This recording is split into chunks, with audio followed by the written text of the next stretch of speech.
Osmanthus wine tastes the same as I remember. But where are those who share the memory?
Osmanthus wine tastes the same as I remember.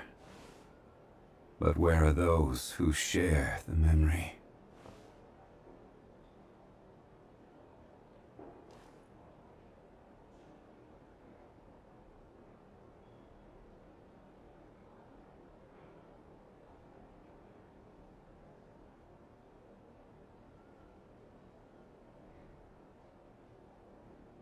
Where do you want to go next? If you'd like to see Liyue's tourist spots, I have a few references.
Looking at the map, We should be getting close.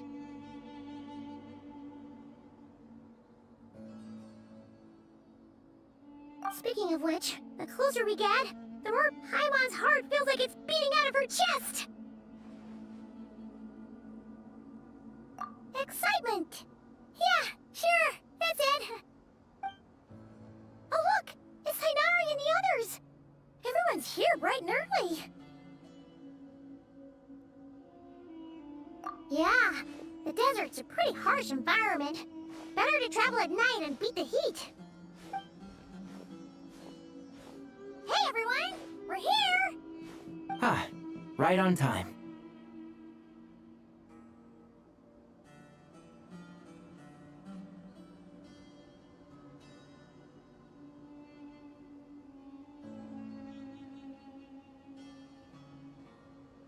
You don't need to worry about me. It's not too hot yet, and I'm properly hydrated. Alright, we're just waiting on the two people Miss Layla mentioned, and then we'll be set.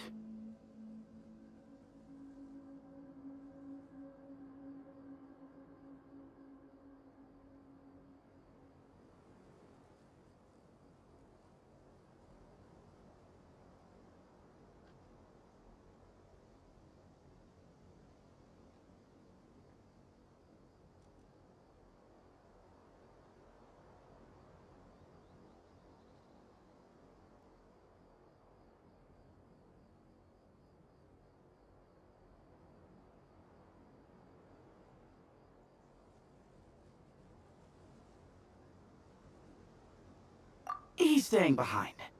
If we don't make it back after a certain time, he'll be in charge of rescue operations. You can count on me. Nice! You thought of everything! Oh, and Cyrus said he'll be in Aru Village, so he's also available if we need help.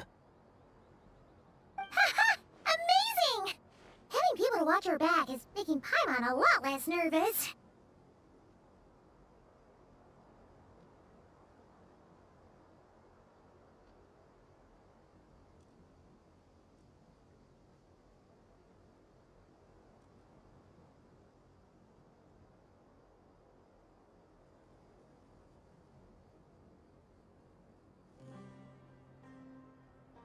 Yeah, I did.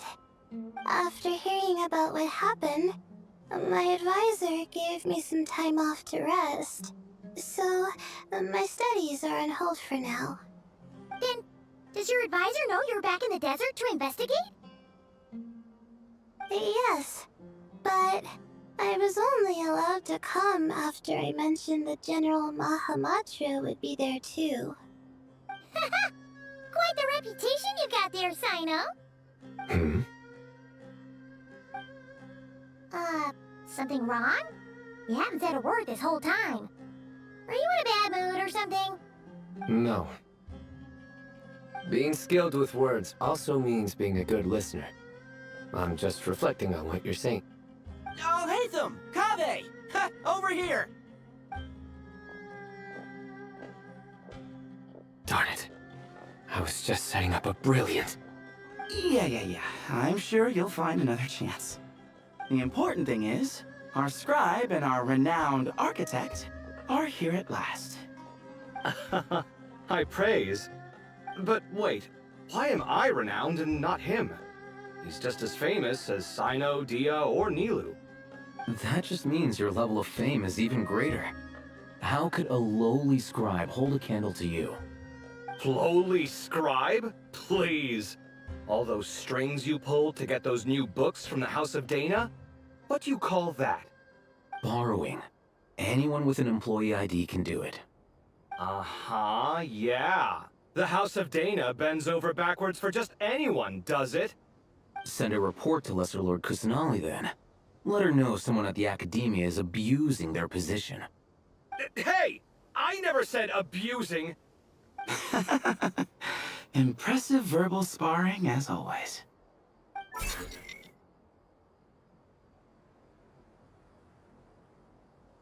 Oh, hello to you too, Marak.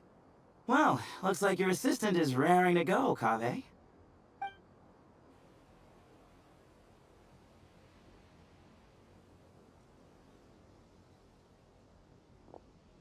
So, I say we get this show on the road. No sense delaying the inevitable.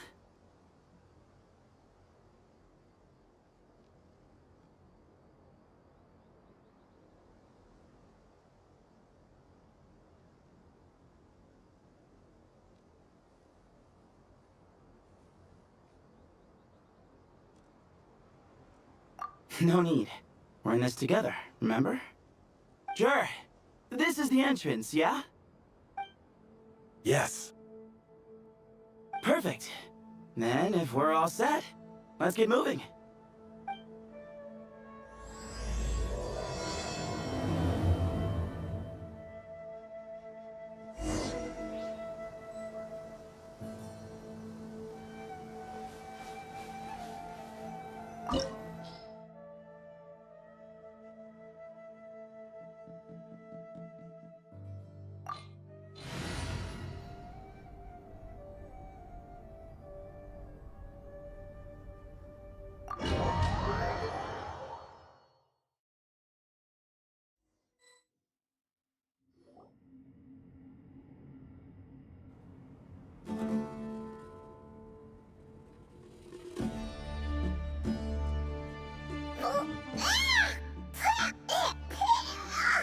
Paimon's mouth is full of sand! Ugh. So that's what falling into quicksand feels like? If this was quicksand, we would have struggled to breathe. No. I think this was regular sand, and we didn't sink into it. We fell through it. Into this place. Agreed. In other words, sounds like a you problem, Paimon. Ha ha, very funny. No, wait, Paimon's the only one. Ugh. Ha! See? What? I'm the only one with sand in my shoes? Yeah, right.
Every journey has its final day.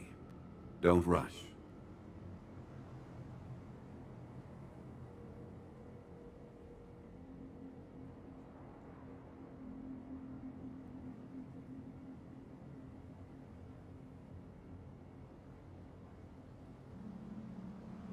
Osmanthus wine tastes the same as I remember.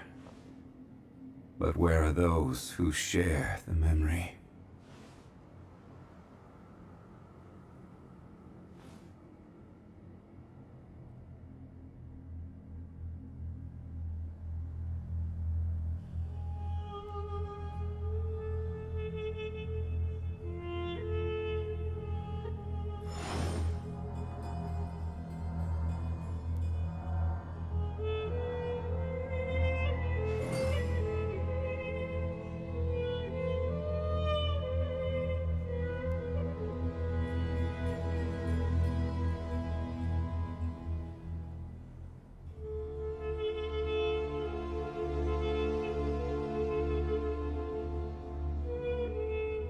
Osmanthus wine tastes the same as I remember.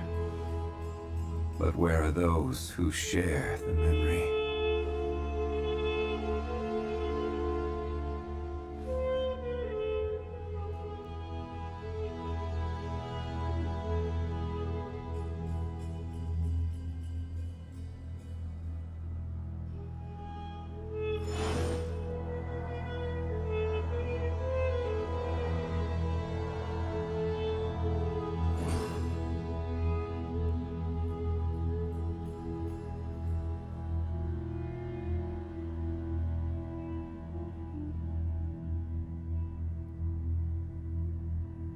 Boats are made for transferring commodities back and forth.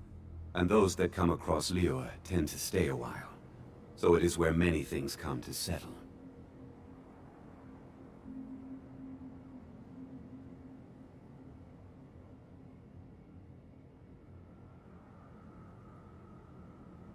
Osmanthus wine tastes the same as I remember.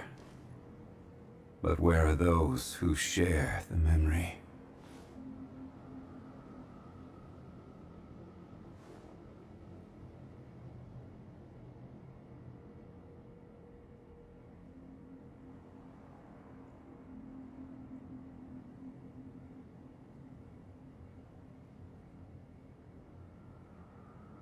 Where do you want to go next? If you'd like to see Liyue's tourist spots, I have a few references.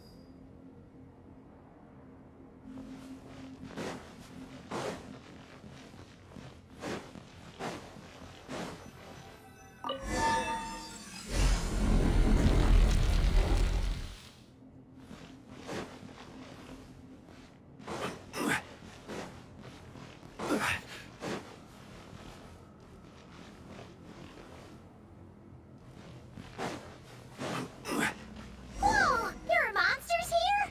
Jiro didn't say anything about that. Probably means he didn't run into any. Because we're just unlucky. Not the best sign of what's to come. We'll be fine. Let's just use up all our bad luck, and we'll be golden.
Well, that goes without saying. Fair point. There's just one problem, though. The only way forward is through that door. Ooh! Is it time to hunt for a key? Paimon loves this part. Don't worry. With our adventuring experience, we'll find it no problem. Let's get searching.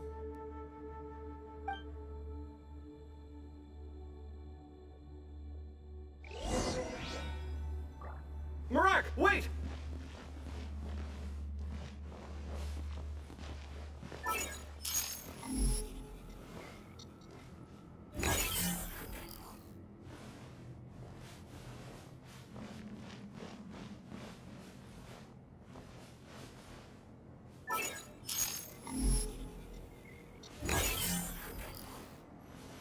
Marak seems interested in these jars. Go smash them. Marak, this isn't really your old home, is it?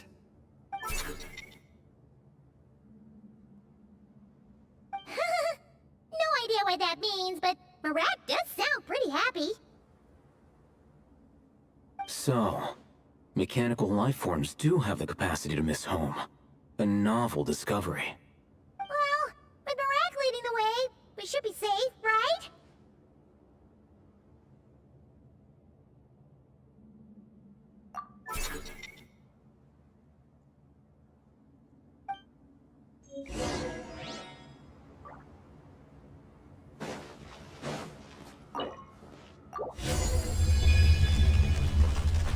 Good thing you decided to join, Kaveh. Otherwise, our investigation would have ended at that door. It was nothing that I did. You should thank Marak instead.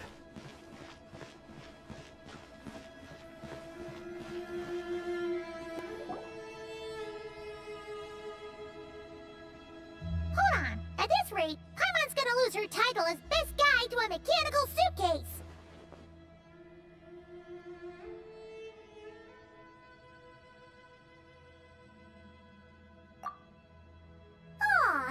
Thanks. Hey, wait! What do you mean, useless? Well, no weird mental symptoms so far. I'll take that as a win. That said...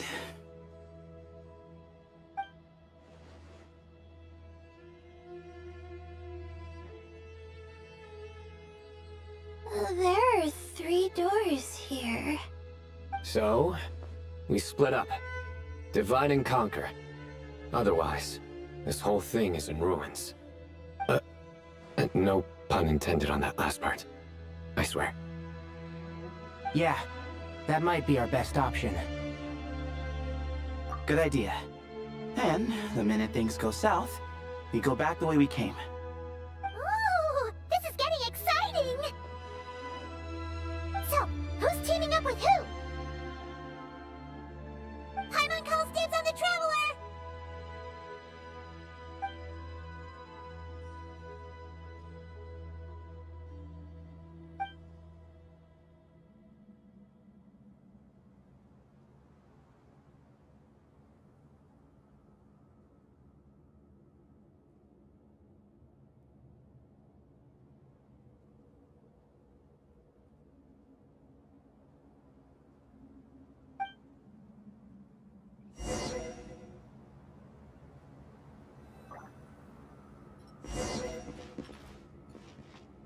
Huh. This takes me back. Last time we were in the desert together, the 2 of you came all the way out here to gang up on me.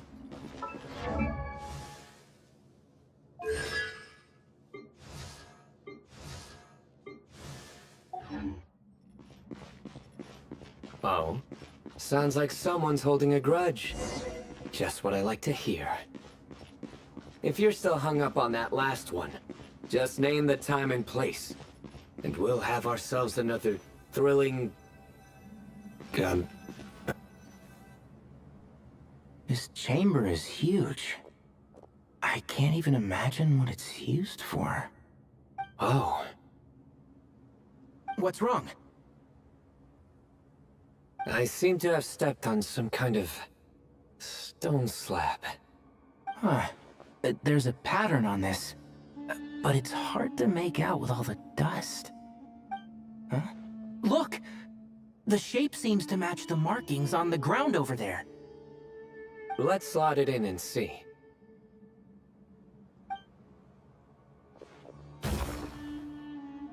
And we have a match. Looks like we need to find the other 3 broken slabs. Let's search the area, but be careful where you step.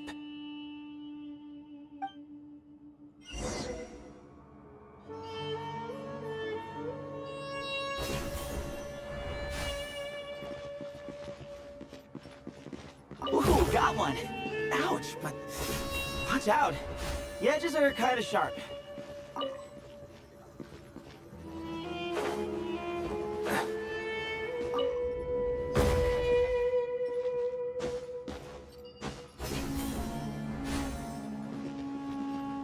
I've got the 3rd piece.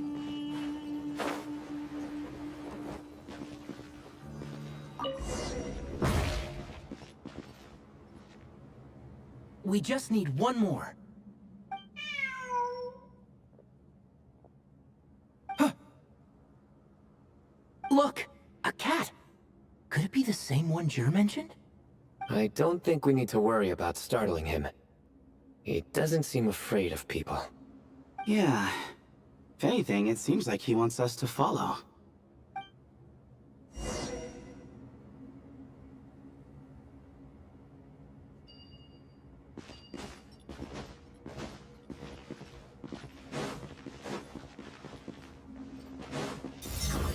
One with the force!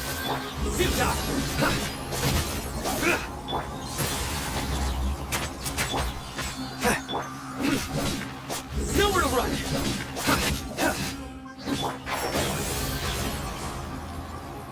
Where you heading?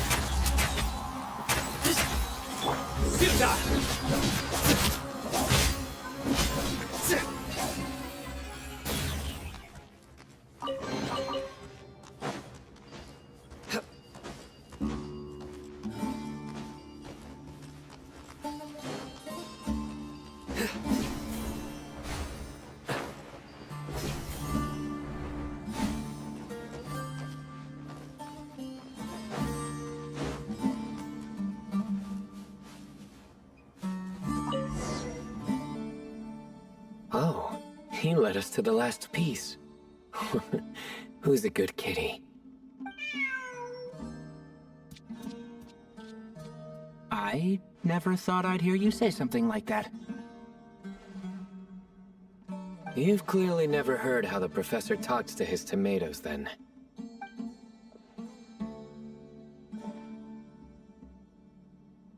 Alright, well, that's that. Now, we need to figure out how to get rid of all this dust.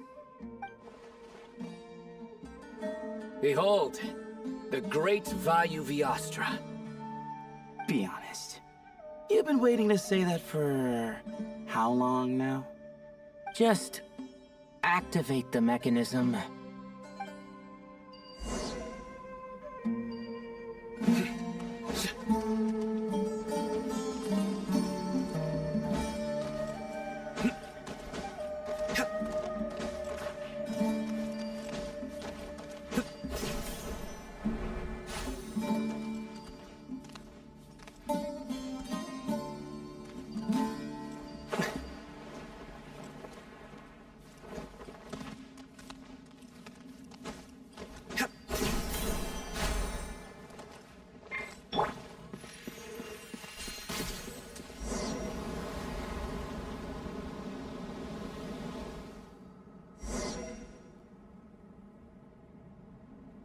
Huh. It worked. It's a picture of... 3 Hermanubises? That can't be right. The ears aren't vertical. Oh, true. And the looks fall short. My hat is much better looking.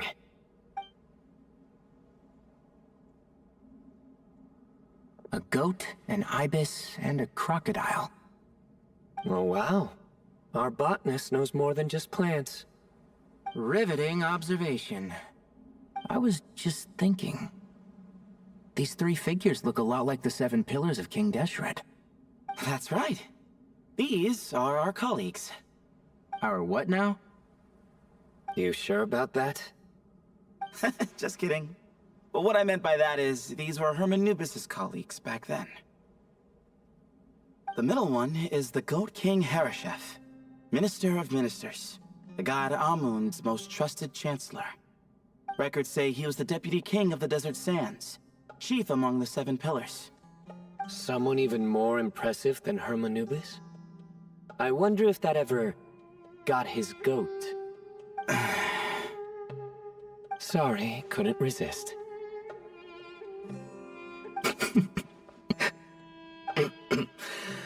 Okay, that was a good one. Wait, really? I've got so much more where that came from. Where were we? This is Sobek, the Crocodile King, captain of captains. As the name suggests, he was a valiant commander and had dominion over all weapons of war. And finally, this is the Ibis King Thoth, scribe of scribes. Your memory's pretty impressive. I bet you're almost as good as me at memorizing cards. A scribe. Did he manage archives then? Like Alhaitham? Wait, that's all Alhaitham does? I never knew being an academia scribe was such a cushy job. Well, that's how his friend put it, anyway. But it does seem like he has a lot of free time. Well, I don't know much about the academia, but I'm sure the Ibis King had more responsibilities than that. The temple's records say he represented the wisest aspects of King Deshret, inventing the desert script and arcane arts at his king's command. He must have been quite the impressive man then. Or creature, depending on how you look at it. Still, why are these 3 the only ones represented here? What about the other pillars of King Deshret? Maybe because the 3 of them were extra close? Huh. Kinda like us. Oh yeah! Maybe we should have someone inscribe us on a commemorative stone slab too. Or we could just take a picture. It would serve the same purpose. Anyway, no more distractions.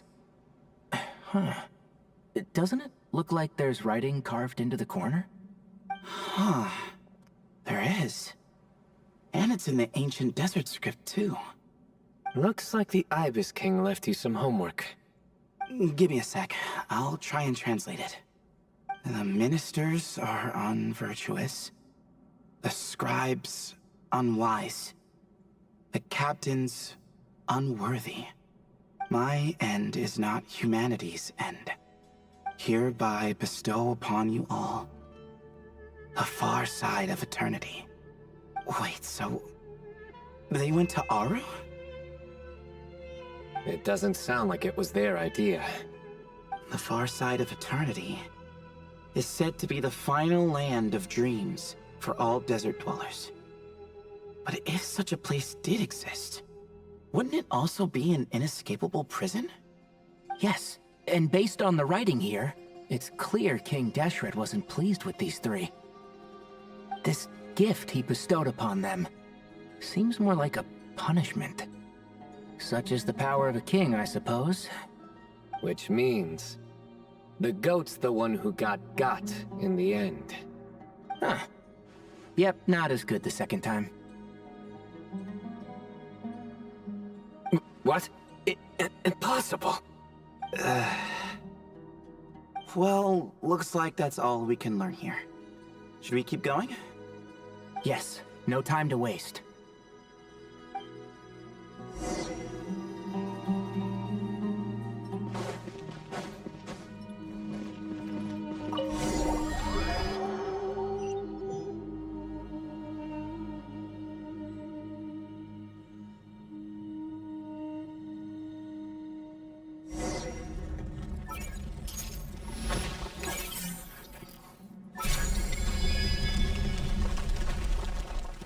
Jeez, who knew a suitcase could be so fast? Marak is nothing like this when it comes to housework. Hey, wait up! A scout's job is to take the lead. Just let Marak figure it out. Easy for you to say. I'll be the one doing the repairs if something happens. Why don't you go scout ahead then? When I think of a comeback, I'll let you know. Oh, Marak stopped. What is it? Found something? Looks like something covered in sand. Let's get it out then. Come on. Oh, it's a stone slab. Good job, Marak. Let's take a look. Huh. Looks like this part of the picture goes over there?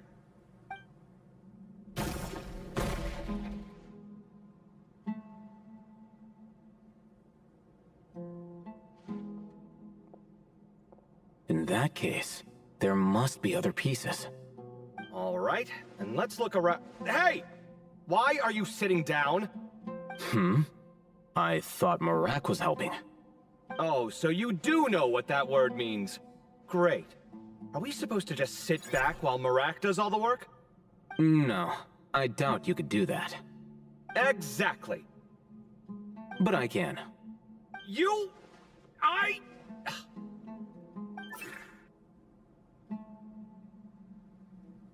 See? It's all coming back to me. How insufferable it is to work with this no-good, do-nothing... We could be more efficient, I agree. I'll work on this piece. You take care of the rest.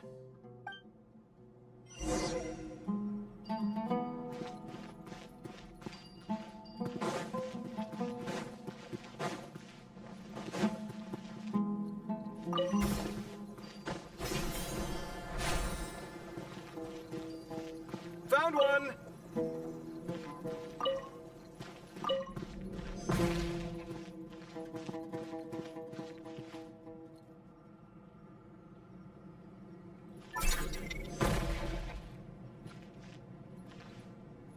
Good teamwork!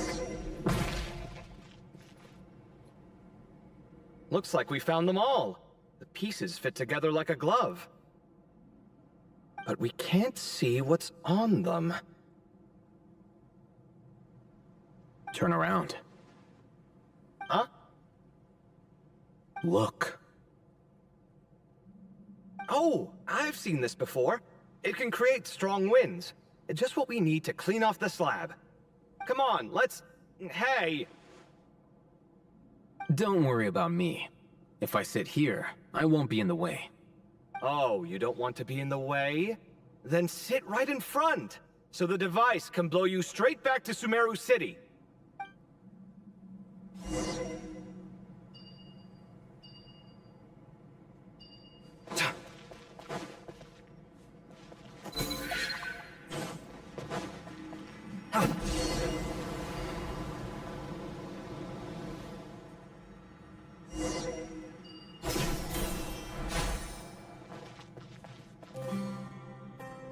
Done. Huh. That's one big cat. And there's a shattered crown. I think it's depicting some kind of story. Look, there's writing too. The Ibis King answered the young noble, granting him the wisdom he sought. But the fragile crown was shattered by lies in the end. Here I leave the name, Gudars.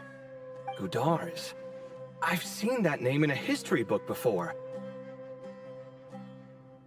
He was a young noble who sought to save his realm, and a king who once united the desert. That's right. Although his methods were rather shameful. During his long reign, he betrayed his family and the nobles who supported him, only realizing the error of his ways after his enemies left him nowhere to turn. But by then, it was too late. Seems like a common occurrence across history. Different people, same mistakes. It's an inevitable pattern, destined to repeat itself.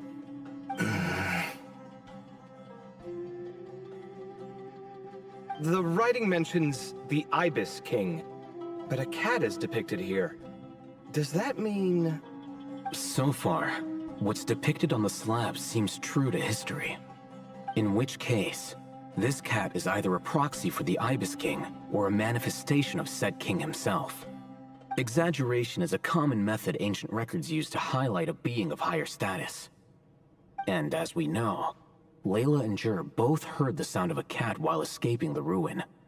You're saying the Ibis King, one of the legendary 7 pillars of King Deshret, is here, still helping those in need? I'm saying we can't rule it out.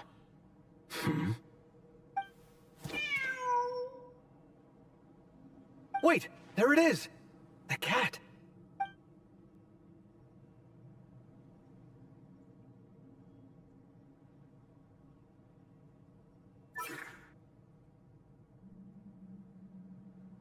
Ah! Marak went after him! The cat's showing us the way forward. Come, let's follow. Okay.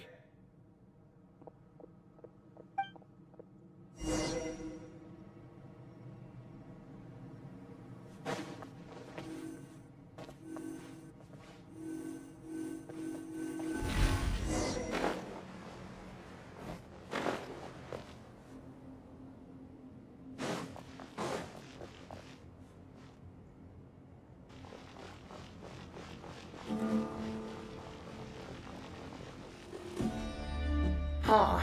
The cat's... gone. Yes, but look where he led us. Oh. Another slab. It looks similar to the last one.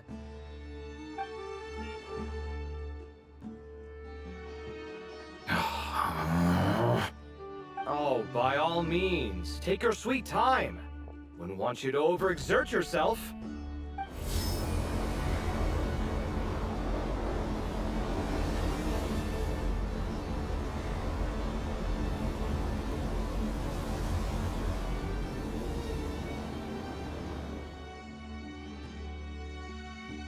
Huh. The scene depicted here... Seems to be a different tale. The Ibis King answered the Jinn-blooded dancing girl, granting her the wisdom she sought. But enemies plotted to kill her close kin. Snake venom was her self-chosen end. Here I leave the name, Makaira. The Temptress of Woe? You've heard of her? Of course. I don't just sit around doodling all day. She's mentioned in tons of papers about the desert. As I recall, she was given as a gift to the tyrant king of Gurabad, and later seized the opportunity to kill him. After getting her vengeance, she reigned as queen for many years, until her enemies attempted a coup, and she took her own life. That's more or less the version I've read as well. It seems this queen also had dealings with the Ibis King. Yeah, I'm starting to find this whole granting wisdom business a bit concerning. I mean, considering how Gudars and Makaira ended up, it might not have been a good thing. But, at the same time, if the cat guiding us is linked to the Ibis King, then he doesn't seem like a villain either. People are complicated. And the same is true of the servants of the gods, no matter their wisdom or power. Let's reserve judgment for now, and keep moving.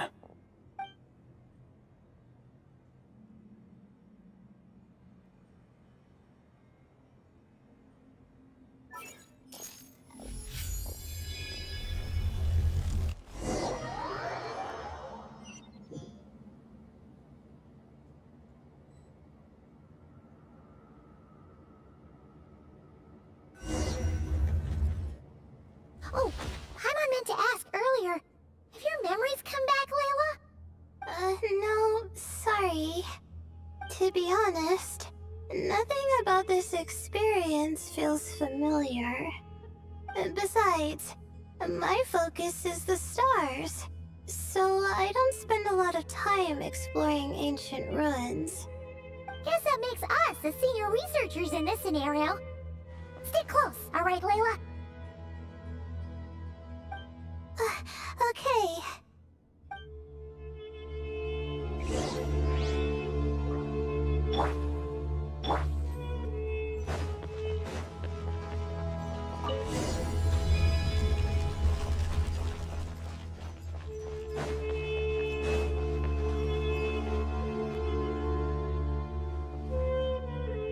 Wow. What a tall ceiling. Yeah. For such a big place, it's so empty. Like no one ever lived here.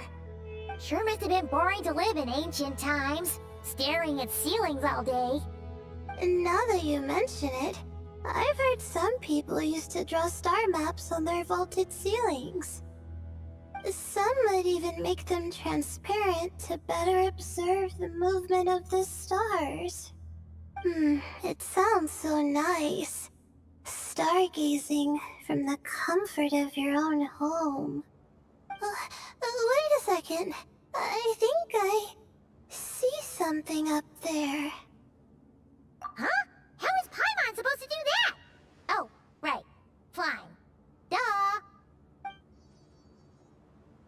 Alright. Sit tight, everyone. Adventurer Paimon will be right back.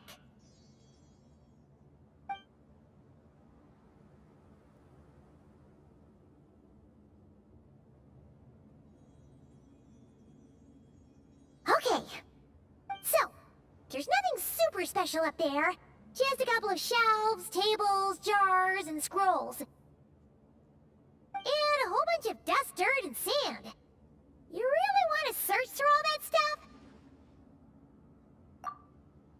Well, when you put it that way... Come on then, let's see what we've got. Paimon's hoping for something super valuable. Thanks. I'll stick close.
that's everything. Most of the documents are in the ancient desert script, except these ones. These seem old as well, but the handwriting makes them stand out. Right! Let's arrange them in chronological order before we read through.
Okay, now let's take a look.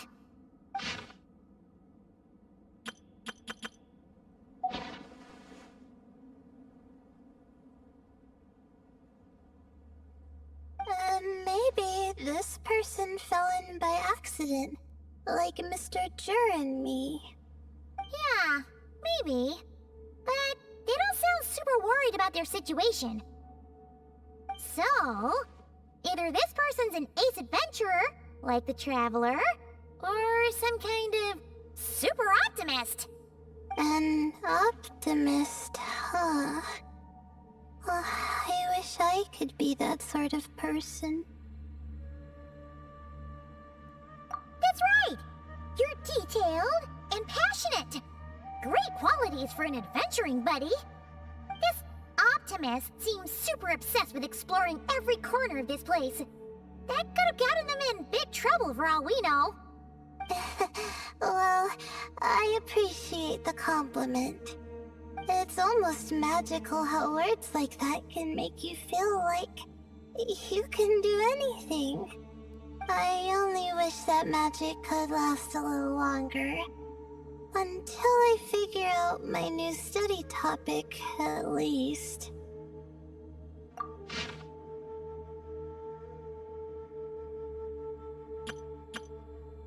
Oh, looks like you were spot on, Paimon. See? Told ya! That's what happens when you don't think things through. And all this talk about seniors and juniors, he was a student just like you, Layla! Whew, he sure talks a big talk for a student, though. You'd think he was some kind of old scholar instead.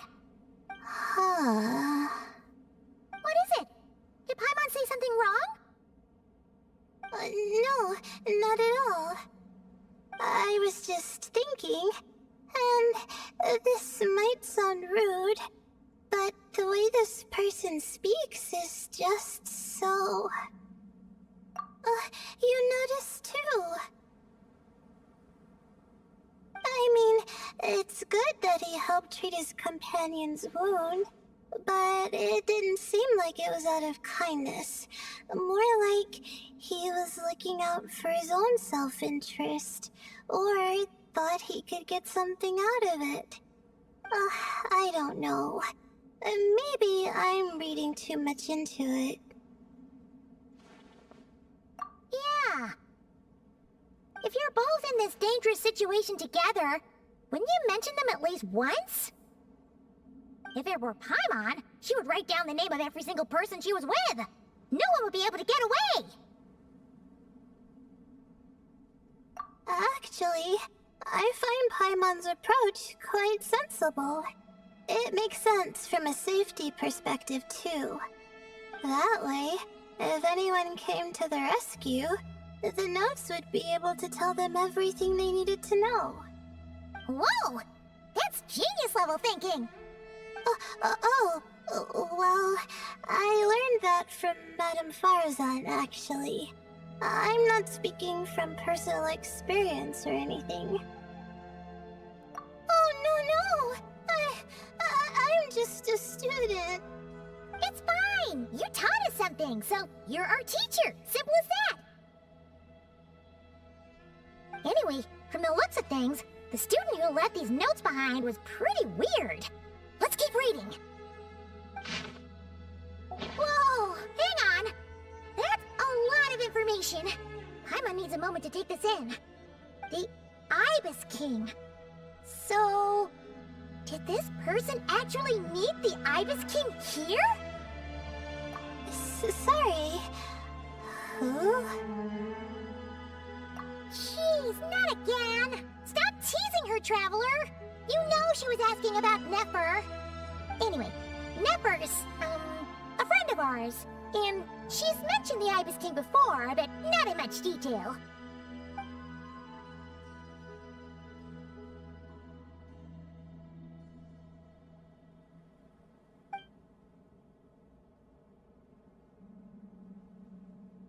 Oh, I see. Well, that's not too surprising. Most people in Sumeru know about King Deshret, and most in the academia have at least some knowledge on the Seven Pillars. Legend has it, King Deshret ruled the desert at the head of several wise retainers, guiding their people to pursue the limits of wisdom. He also left behind treasures for future generations, which continue to be relevant in nearly every research discipline. And now, this message indicates this student and his senior were rescued by the Ibis King. But to think it's possible to meet him in a place like this...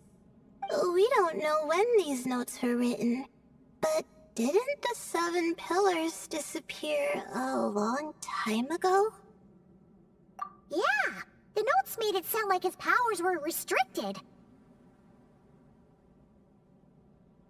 Also, the mention of this form? What is that supposed to mean? I'm not sure. Let's keep reading. Oh, this is the last page. There's even a signature at the end. Well, sounds like they made it out. Guess it was a happy ending after all. Wait, but it says, the Ibis King cannot be trusted. Huh. Our friend said something similar. That the Ibis King was a liar. And the notes did make it seem like something wasn't quite right with him. Maybe he wasn't one of the Seven Pillars at all, but some kind of con artist.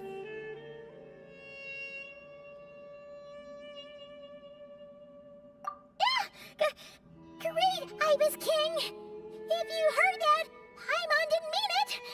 Please forgive her. Don't trap us here. I think Paimon raises a good point. Let's keep our guard up just in case. Alright, I think that's all the clues around here.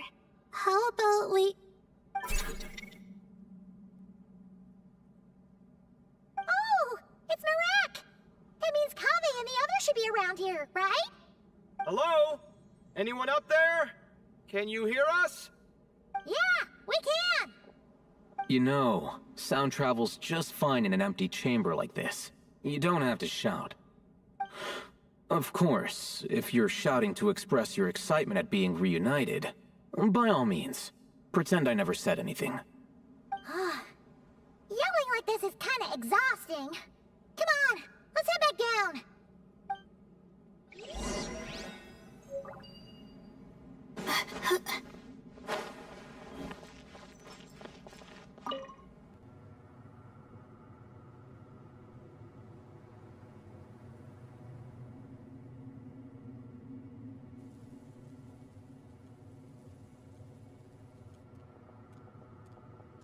Wow, we all ended up in the same place, huh? Yeah, what a coincidence. Indeed. Or as I like to call it, the chai factor.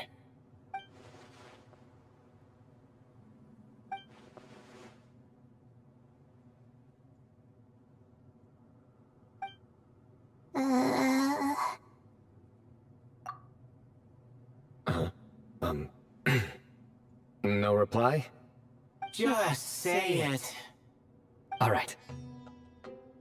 Because it's spice to sweet brew again. Oh, hey, that's a new version.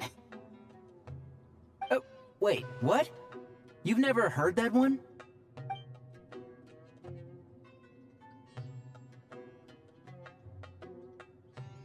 What are you looking for? A place to sit and read my book. Oh, great. What else is new? Well, looks like everyone made it through unscathed.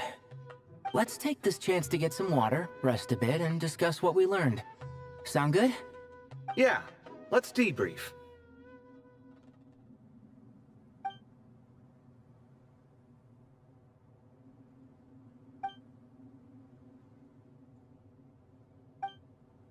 Okay, so we all learned a lot, but it feels like we ended up with even more questions. Yeah, but one thing's for sure. This place is tied to the Ibis King in some way.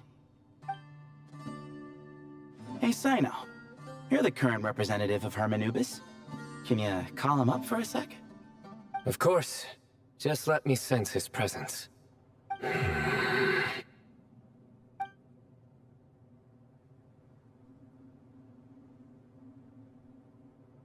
Just kidding. I can't sense him at all.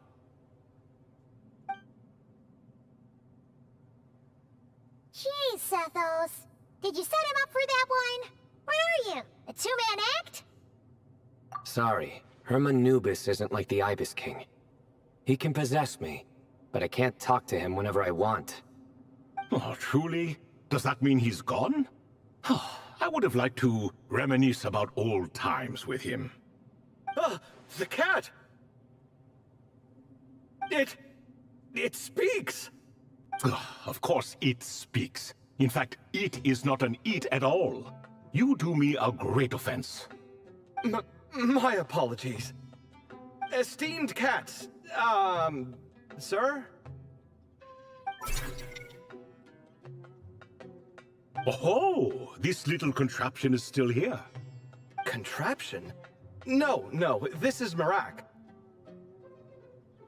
Which means you do his assistant a great offense. Huh?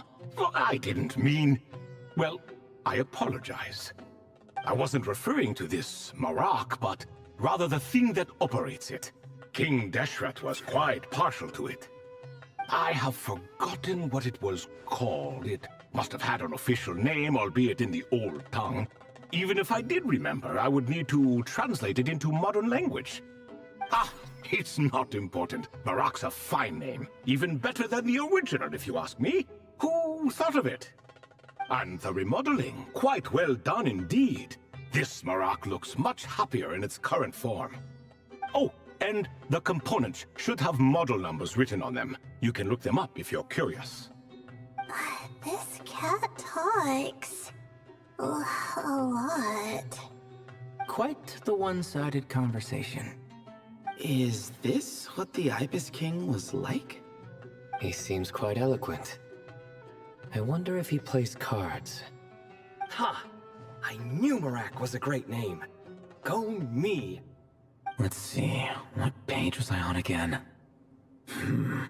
Should have brought a bookmark. That all went over Paimon's head.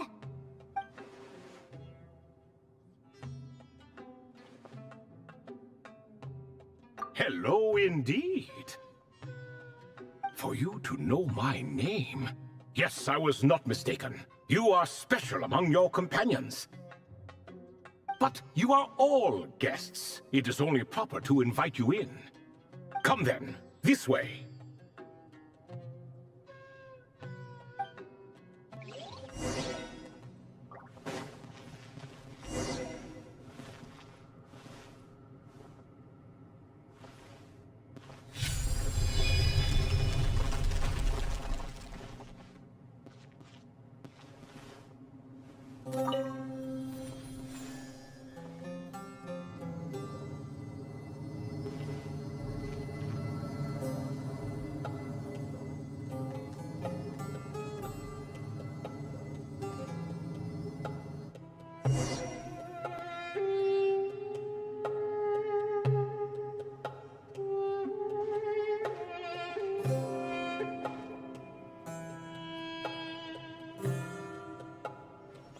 Welcome to my humble abode. Oh, your house sure is spacious, Lord Ibis King. I fear it's not quite what it used to be. In fact, it has long ceased to be my home at all. It belongs to the descendants of the cats I once raised. Such adorable creatures, aren't they? Take the one I'm borrowing here, for instance. A chubby fellow with such lovely fur. Anyway, tradition dictates that a special guest such as yourself be presented with a gift. Alas, it's a first-come, first-served basis, you see. I fear with the passage of time, none are left. What? So the treasure's gone already? Treasure, you say? Not an inaccurate description. Yes, and no. I have the power to grant gifts inaccessible to the masses. The only requirement is answering a question. Not a bad deal, yes? Of course, my questions were given unto me by King Deshret, who in turn received them from the Mistress of Flowers. There are 3, and no more. What causes our rise and fall? What obliterates love and hate? What determines truth and falsehood? The more he talks, the less Paimon understands. I see. That must mean Gudars and Makaira managed to answer 2 of the 3.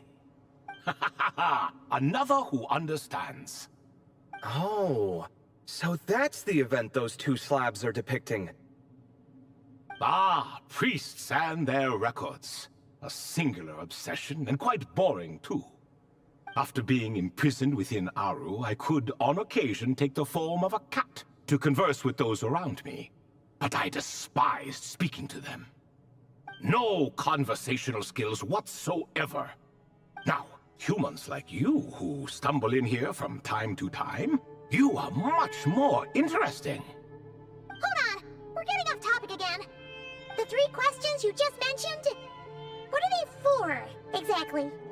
Ah, that is a story that begins with King Deshret. And we're in for another long one. Nostalgia for the past is common to us all, is it not? And our king, he was such a proud, solemn man in those days.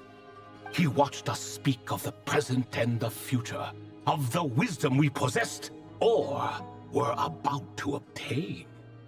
We were his proud retainers, confident in our belief that, so long as each one of us used our abilities to the fullest, progress was inevitable. Yet, King Deshret's ambition was not destined to be allowed in a closed-off world such as this. So nothing went as planned. In fact, from the beginning, there were signs an outcome of this nature was inevitable.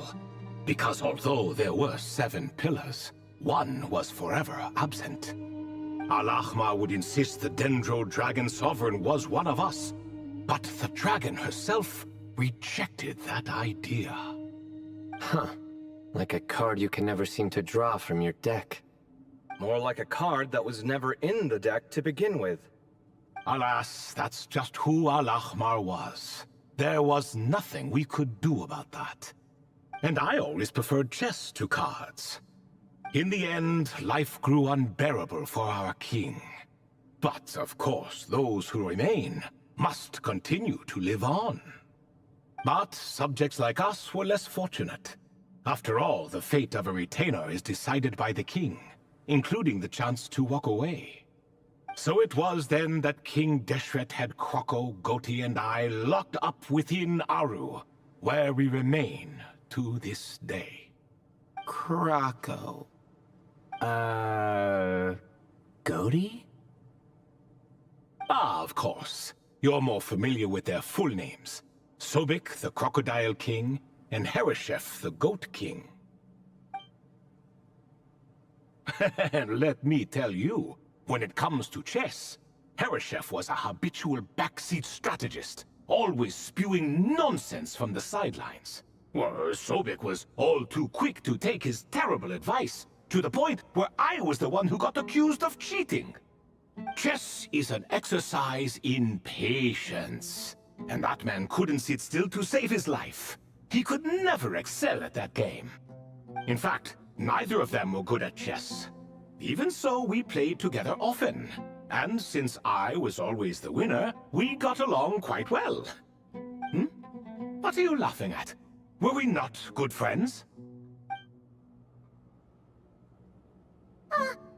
No one's laughing. Paimon would never. No, not you. It's Goatee. He's laughing for no reason again. Can you not hear him? Ah, right. Of course you can't. The two of them are inside Aru, as am I, so only I can hear them. What is even going on here? Has he, like, started to lose it after being trapped for so long? That does happen to prisoners serving life sentences. Speaking of which, how's Azar doing these days? I doubt he's doing much of anything. Just what I wanted to hear. What is the meaning of this? You doubt my words?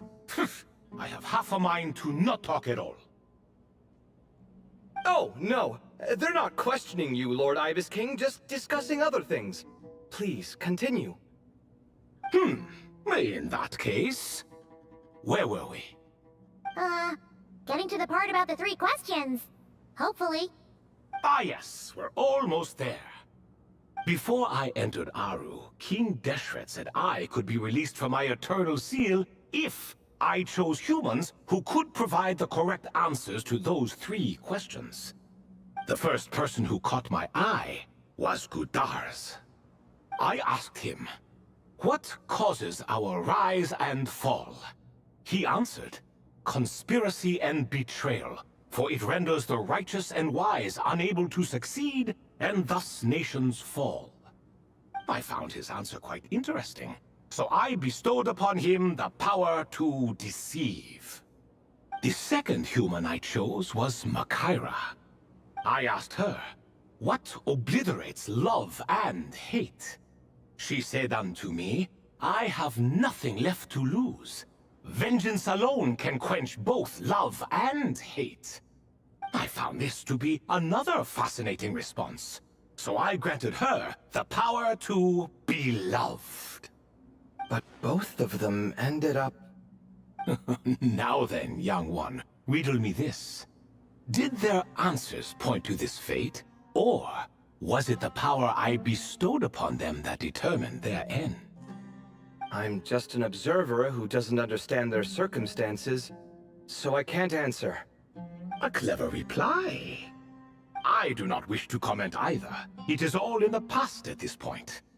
My only wish was for their answers to be acknowledged by King Deshret's rules, and bring me one step closer to freedom. As for the final person, her fate remains to be seen, so I will not reveal her name. I asked her, what determines truth and falsehood? And found her answer quite compelling, so I bestowed upon her a gift to match. As you can see, however, I have not been freed, so it's clear the answer she gave at that time was wrong. But, alas, 3 people were chosen, and 3 questions were asked. So now all I can do is wait. Wait until her wisdom is in line with the rules set forth by my king. Until she has found the true answer to that question. No wonder there was no 3rd stone slab then. Or perhaps, you're just not ready to include her in the story. Though, that might be a generous interpretation. Well, it's not merely because her story remains unfinished. As the remaining priests of this place left, or passed on, there were none left to record the events that followed. Besides, stone slabs are few and far between in the Great Red Sands. In the sprawling desert, very few things or people even manage to leave a trace. But sometimes I can't help but wonder, if that young man from several centuries ago had been willing to answer my question, would I have left Aru by now? Wait, so there was someone else? Of course, it has been thousands of years after all. All sorts of people have stumbled upon this place, but I only chose the special ones. That young man had such a singular intelligence, though his companion, by contrast, was rather average. The author of those notes we found? The student named Zandik? Ah, yes, I think that was his name. In truth, I was unsure whether I should grant him my third remaining gift. He was, of course, exceedingly clever, but he was also mistrustful and narcissistic in equal measure, and there did not seem to be a line he was unwilling to cross. Too much power could be dangerous in the hands of someone like him, so I found myself rather relieved when he declined my gift. Oh, he turned you down? Did he give a reason? Yes. He said he didn't need it. I still remember the look in his eyes. Nothing stood out per se, and still I could sense contempt and disdain radiating from his gaze. I could not give an exact reason, but on instinct I just knew it would not end well to get close to a man like that. So, I tricked him. Stick close to your companion, I said. Only the descendants of Tulatula can come and go as they please. Leave him behind, and there is no escape for you. So, does that mean his companion wasn't a descendant of Tulatula? Oh no, that part was true.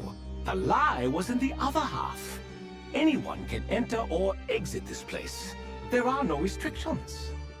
I saw that his companion was exhausted and was concerned Zandik might leave him behind, or worse, that some other accident might befall him. So I made up an excuse to prevent Zandik from going a step too far. Oh, and speaking of, Sandik's companion had the same blue hair and pointed ears as you. Wait, does that mean Layla's also a descendant of Tulatula? Indeed. When Hermanubis founded that city, he took in many who had nowhere else to go. Today their progeny are scattered to the four winds, and indeed are far more numerous than I could have imagined. So the person you protected could have been my ancestor. Yes, yes. You're very welcome for that. Could I ask another question, Lord Ibis King? Of course. I have nothing but time, I'm afraid. Did you also save me and a man named Jur? I did. You two are quite unlucky bumping into a device King Deshret once used to measure human brain power. That contact caused more knowledge than you could handle to flood into your minds. So I replaced that knowledge with simpler, repetitive information. Of course, the side effect being the same thought repeating over and over again in your mind, but that should resolve itself in time. How many moons are there in the sky? Yes, that was the phrase I used in your head. I forgot the other one, though. I believe it had something to do with food. Both were spur-of-the-moment decisions, so no need to dwell on the meaning too much. Oh, I see. Thank you, Lord Ibis King. As I said, young one, you are most welcome. If you're inclined to return the favor, perhaps you could turn off that device so no one else can trigger it? There's only so much a cat's paw can do, so I'm afraid this is something I must leave to you. Or Marak, I suppose. Oh, splendid! Another one bites the dust. Such is the fate of things here. Day by day, little by little, the remnants of ages past fade into obscurity. For that reason, the gifts of bygone eras, be they tied to your blood or technological in nature, are not to be revered. They are tools, nothing more. Disrespectful? I simply make the most of what I have. Besides, our king has been gone all these years. What good does it do to revere him now? Oh, are you talking to the Goat King again? No, Croco this time. He's pestering me for another game of chess. Says he wants to even the score. Wishful thinking, if you ask me. If we counted one push-up for every loss, he'd owe me 300,000 by now. Of course, that's just a rough estimate. I've never kept count. It appears that's something you like. Being someone unable to be defeated. I suppose so. All right then. Time for me to extend my winning streak, and for you all to head home. In truth, deep down, I know even the answers to those 3 questions will not change my fate. But that is for me to reckon with. Go on now.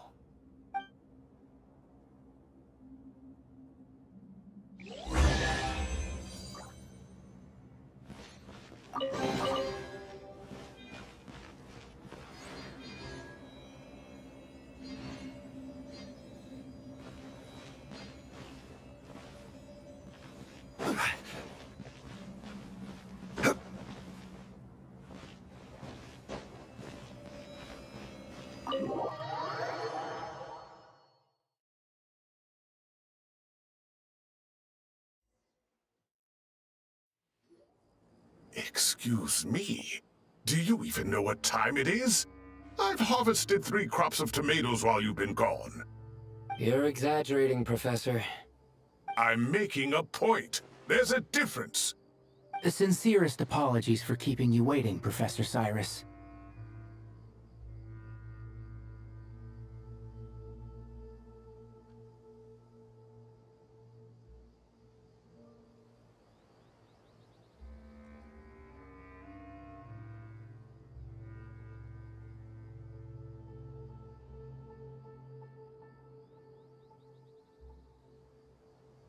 See, that's what I call manners. Now, are any of you hurt? Nope. It went way smoother than we expected, actually. I presume the investigation is complete then. Come, tell me all about it. Oh my, did you luck out? If you've read the work from the Vahumana Darshan, you would know that the Ibis King is, well, let's call it a mixed record. Perhaps he softened up a bit in his old age, and that's why he chose to help you. Or perhaps he just didn't have a good enough reason not to help us. See? Marak agrees. How do you even know that's what Marak meant? That could have just been a happy noise. In any case, there's a lot to be happy about. We figured out what happened to Layla and Jur, and there were some unexpected takeaways too. Yeah, I never expected to learn about my ancestry. I've always thought of myself as just an ordinary student. I never would have even considered something like that could be true. Come to think of it, our ancestors might even have been friends at some point. Huh? You're right. Maybe I should take a trip back home to see if I can find any records about that. Oh, I was just throwing that out there. I wouldn't want you to go to the trouble. It's fine. My advisor gave me a break, and I still have a few days left, so... Oh, wait. My study topic. I haven't made any progress at all. No. I need to focus on that instead. Right. Couldn't you help her, Professor? Huh? No, I could never. Me, you say? I'm from the Spatamar Darshan, and I don't think that Nephis or Zahahadi researched the stars. All I have to offer are my homegrown tomatoes. Although I suppose it's not impossible. I can ask a few old friends to recommend some interesting topics. You really don't have to. It sounds like a lot of work. Hardly. A few passing questions while we water the plants? It's no trouble at all. Thank you so much. Of course. Now it's getting late, and you all must be tired. Let's wrap things up here. Some say desert nights are the sun taking mercy on us after the heat of the day. So, let's leave while she still feels merciful.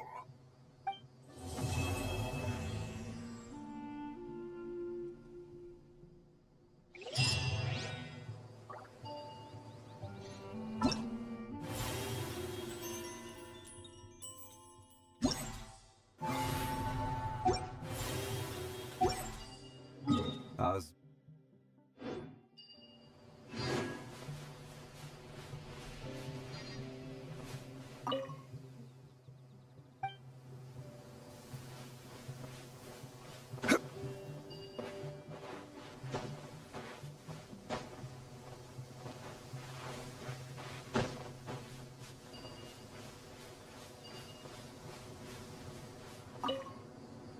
You made it back safe and sound. Glad to see it.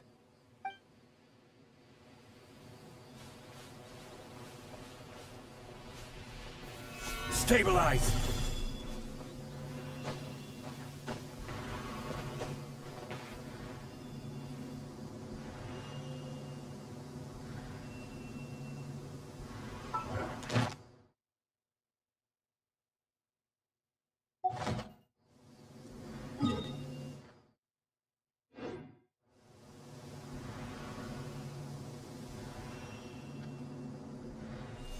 Every journey has its final day. Don't rush.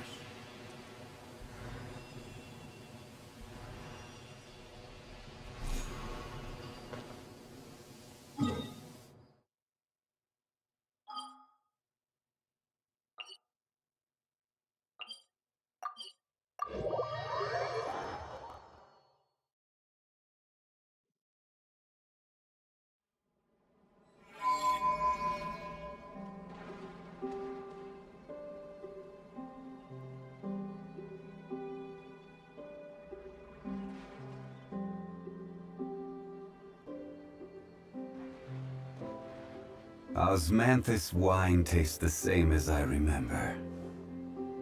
But where are those who share the memory?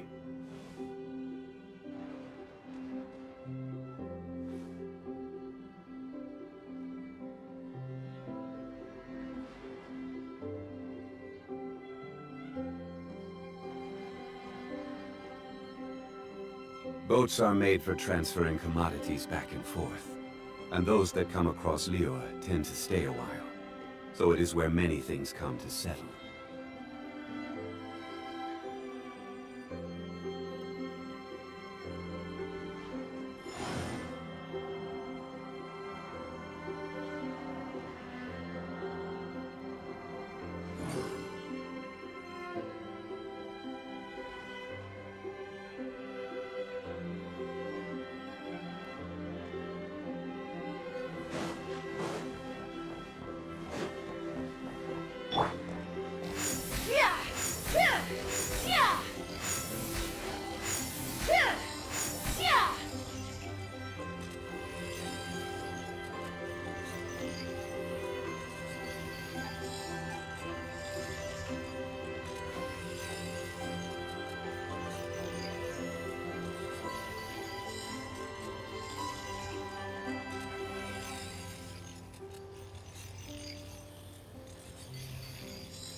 I'd have lost myself long ago if I allowed myself to be led by the whispers of the abyss. Surviving is tough. Taming the beast within is tougher.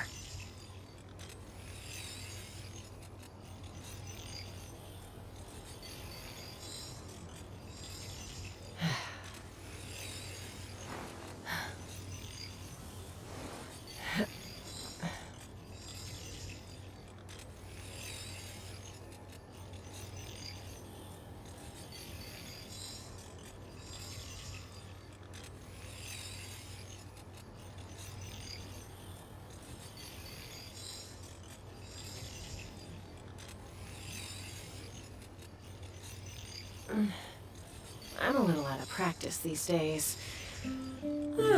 Any conflicts around? I'm in the mood for some peacemaking.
I'd have lost myself long ago if I allowed myself to be led by the whispers of the abyss. Surviving is tough. Taming the beast within is tougher.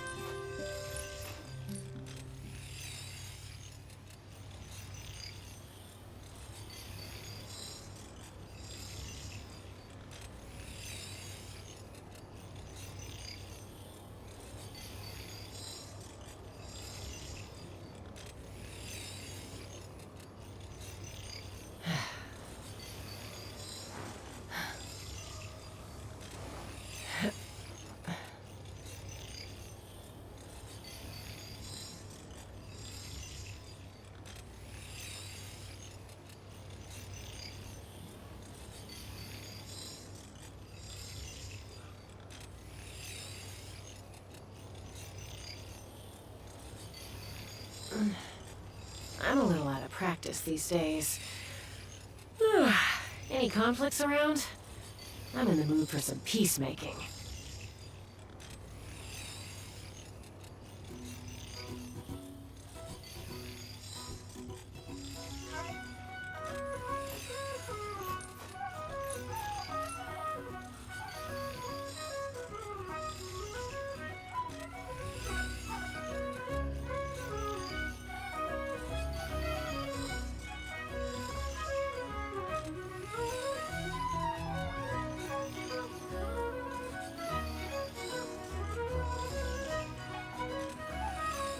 When you lose your way, gaining some altitude can bring some perspective.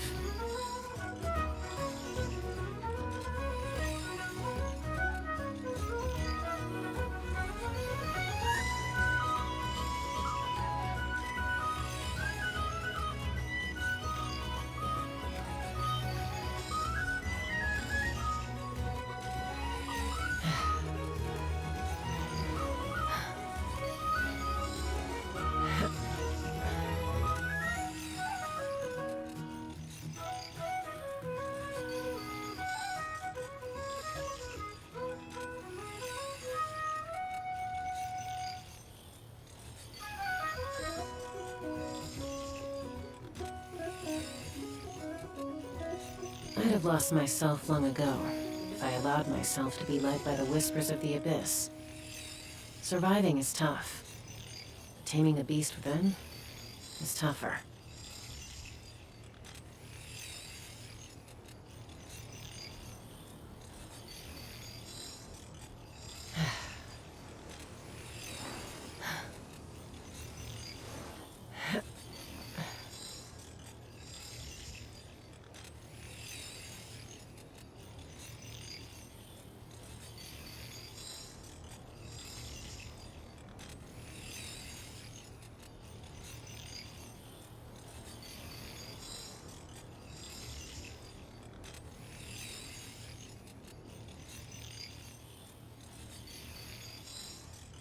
When you lose your way, gaining some altitude can bring some perspective.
I'm a little out of practice these days.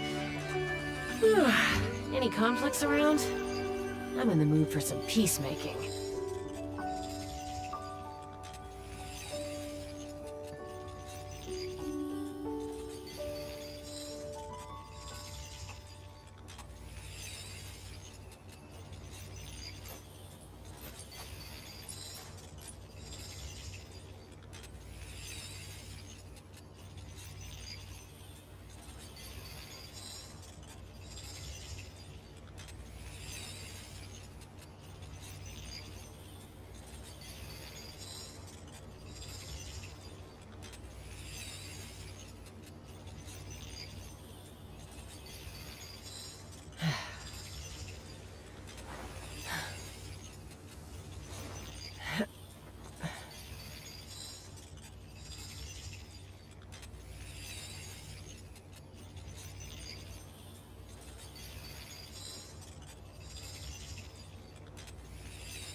I'd have lost myself long ago if I allowed myself to be led by the whispers of the Abyss.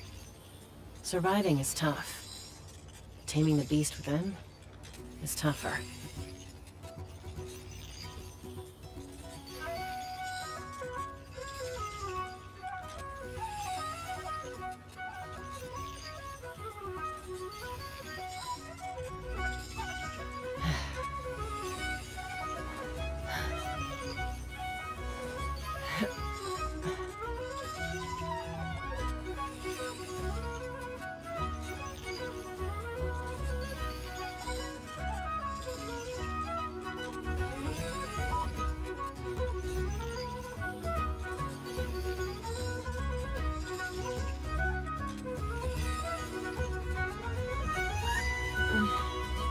I'm a little out of practice these days.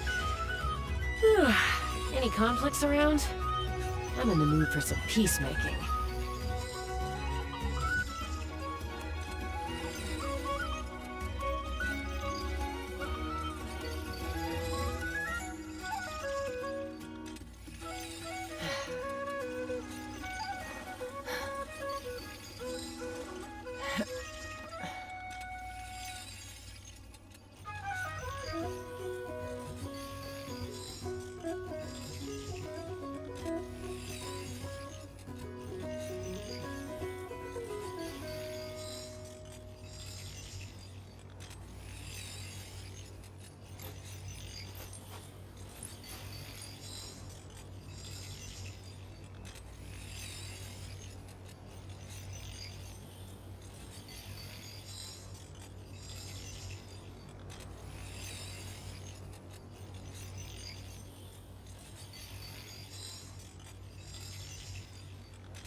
When you lose your way, gaining some altitude can bring some perspective.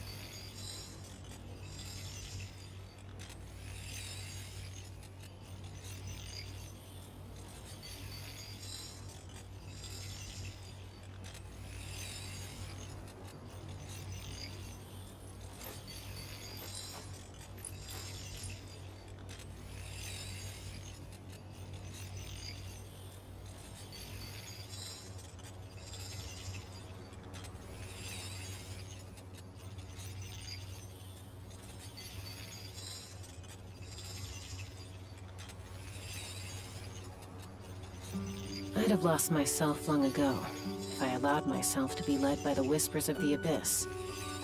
Surviving is tough. Taming the beast within is tougher.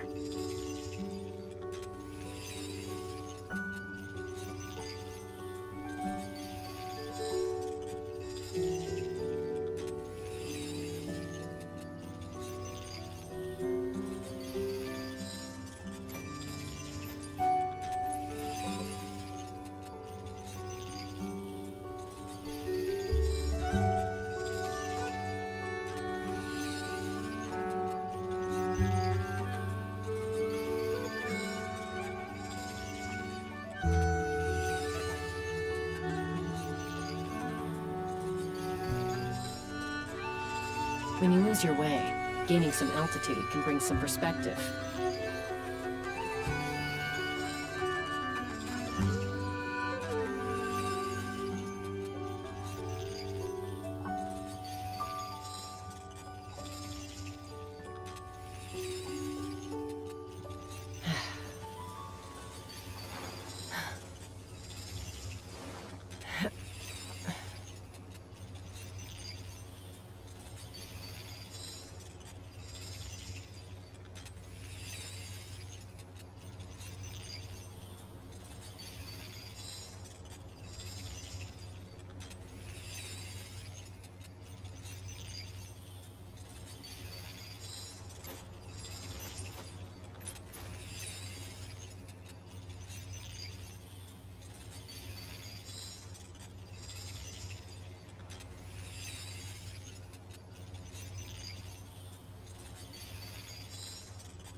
I'm a little out of practice these days. Any conflicts around? I'm in the mood for some peacemaking.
When you lose your way, gaining some altitude can bring some perspective.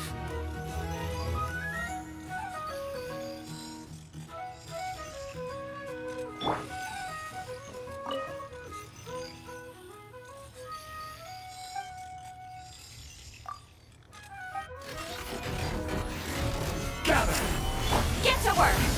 Light it up!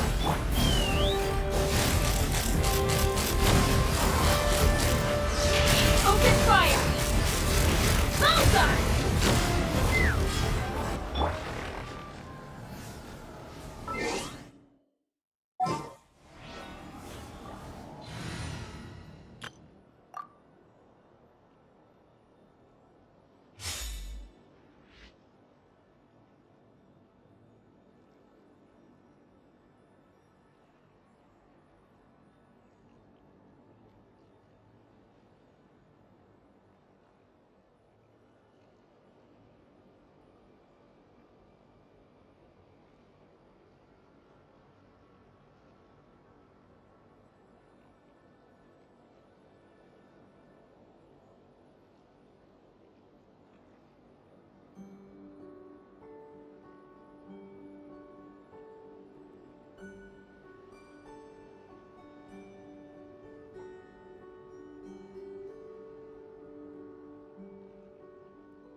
Osmanthus wine tastes the same as I remember. But where are those who share the memory?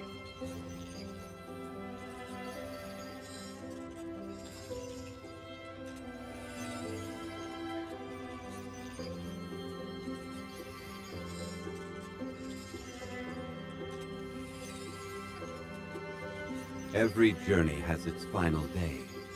Don't rush.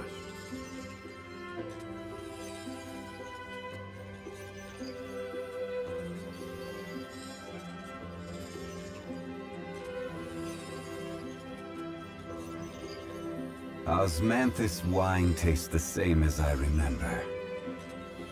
But where are those who share the memory?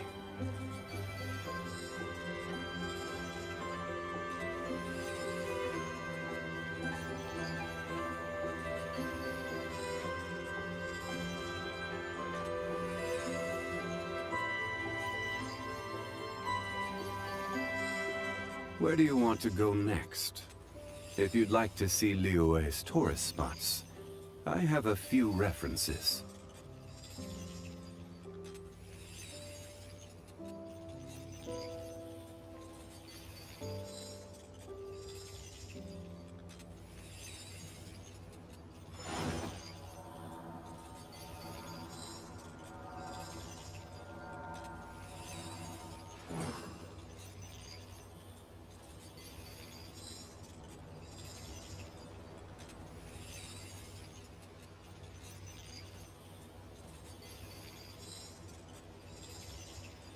Osmanthus wine tastes the same as I remember. But where are those who share the memory?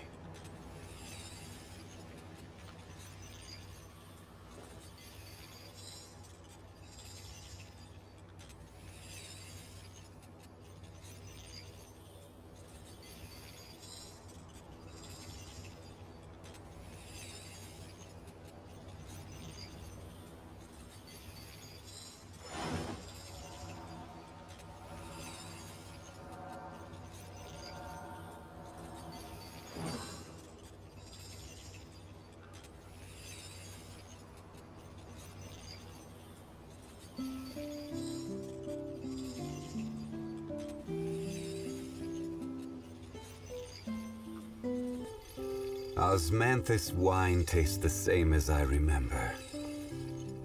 But where are those who share the memory?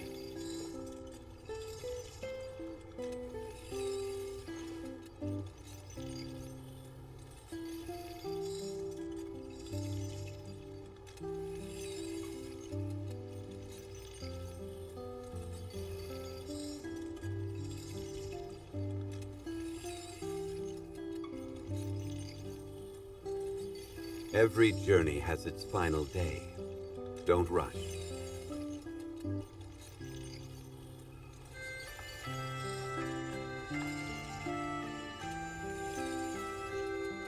Osmanthus wine tastes the same as I remember. But where are those who share the memory?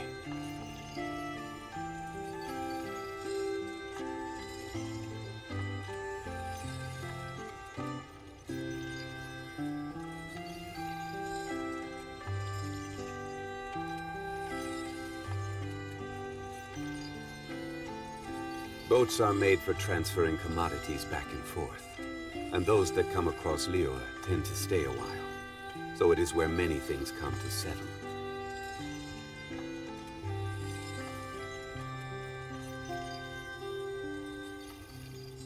Osmanthus wine tastes the same as I remember, but where are those who share the memory?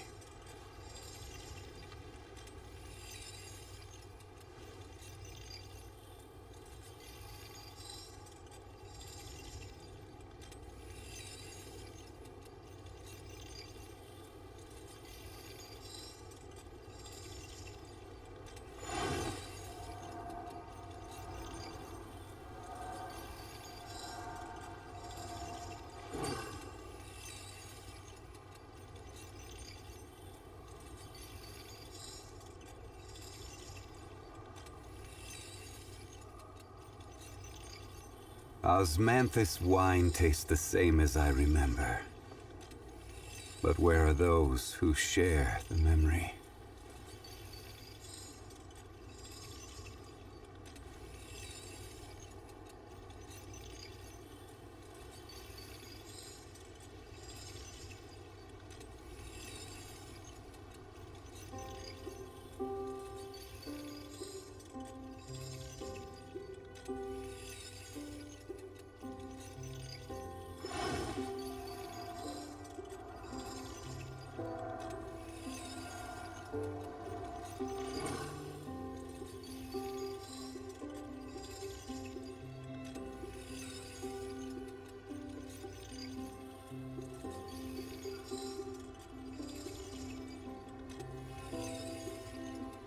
Where do you want to go next? If you'd like to see Liyue's tourist spots, I have a few references.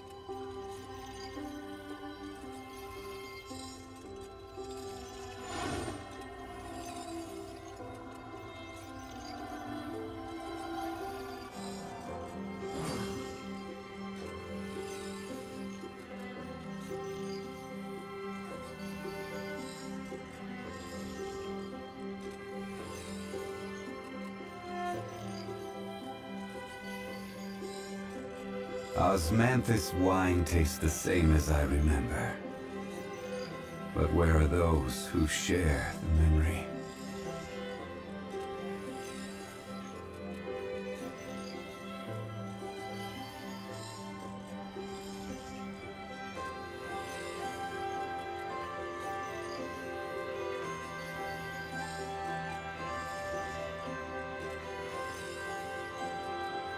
Every journey has its final day. Don't rush.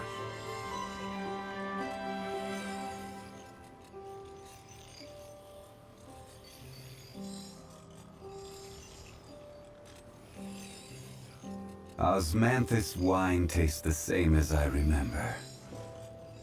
But where are those who share the memory?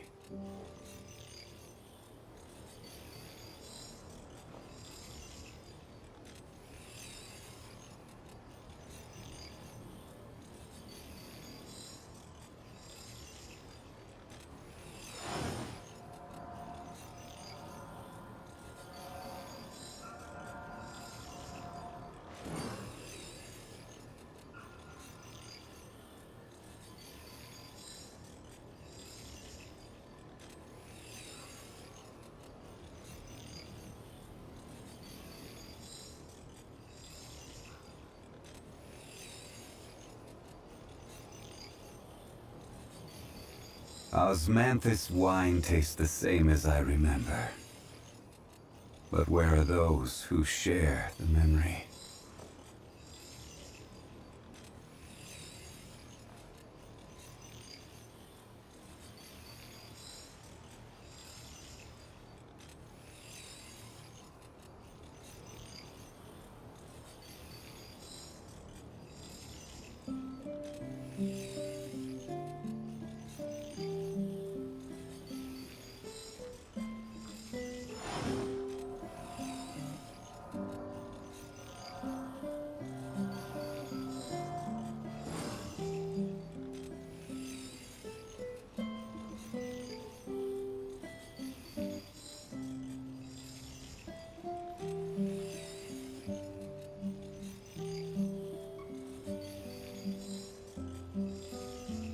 Boats are made for transferring commodities back and forth. And those that come across Liyue tend to stay a while. So it is where many things come to settle.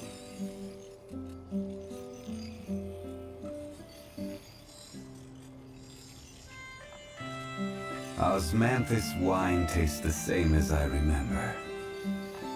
But where are those who share the memory?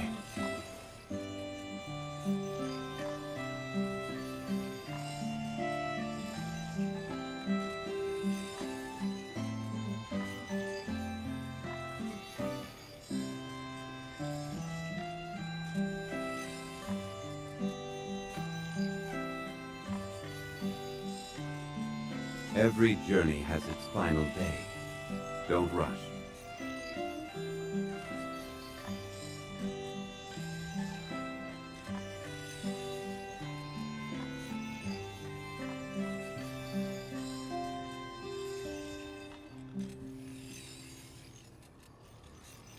Osmanthus wine tastes the same as I remember. But where are those who share the memory?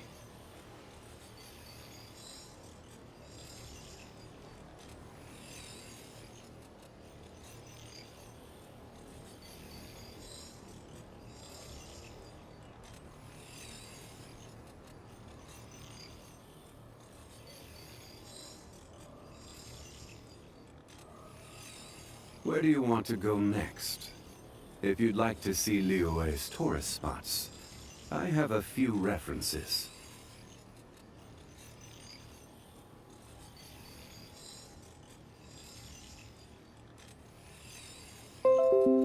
Osmanthus wine tastes the same as I remember. But where are those who share the memory?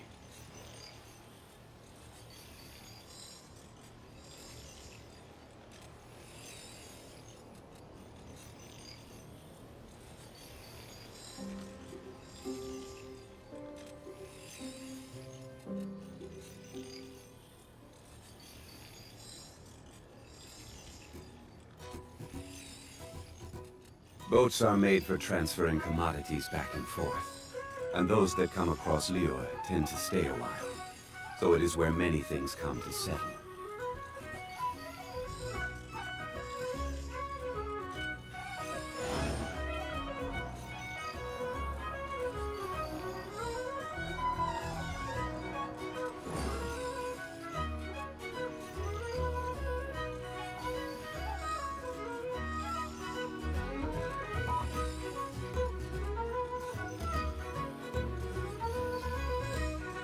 Osmanthus wine tastes the same as I remember. But where are those who share the memory?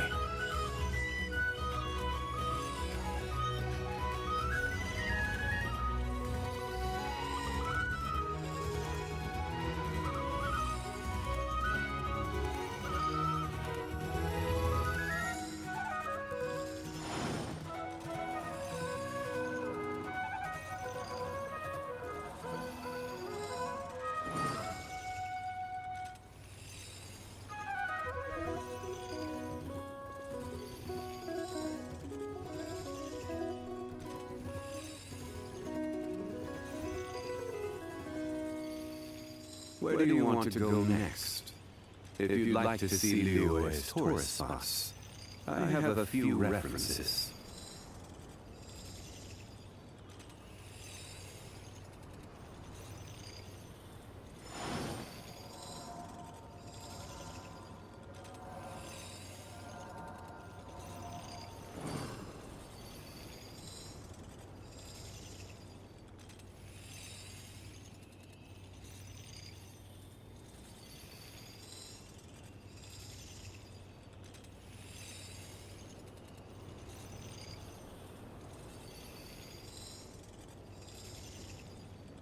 Every journey has its final day. Don't rush.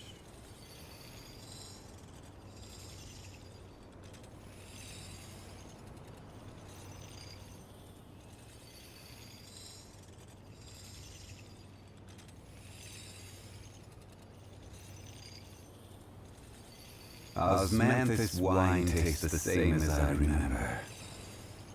But where are those who share the memory?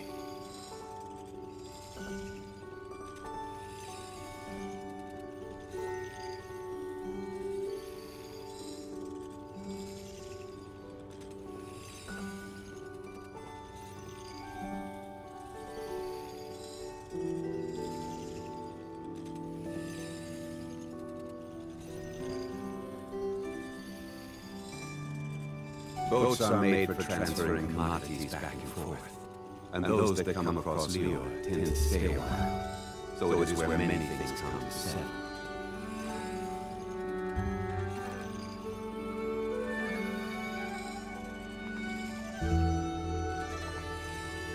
Osmanthus wine tastes the same as I remember, but where are those who share the memory?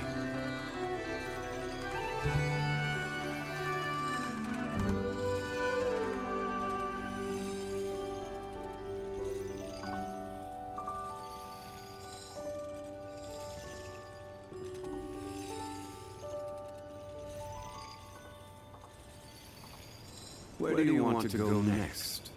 If you'd like to see Liyue's tourist spots, I have a few references.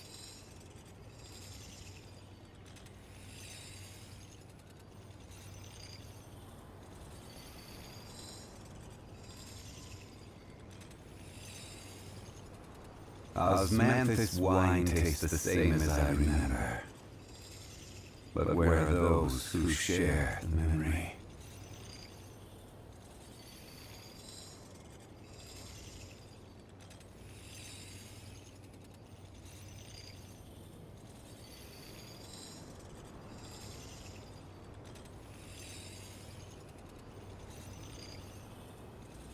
Every journey has its final day. Don't rush.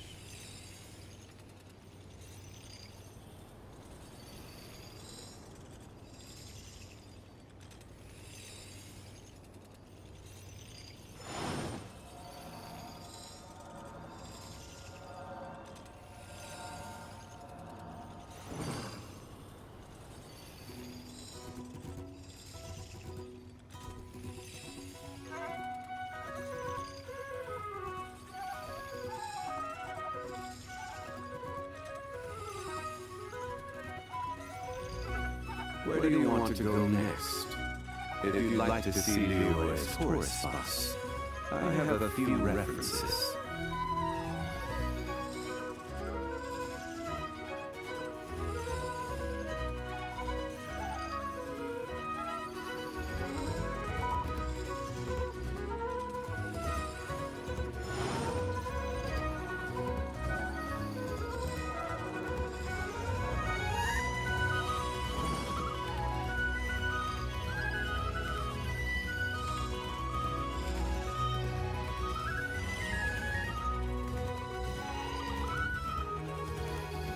Osmanthus wine tastes the same as I remember.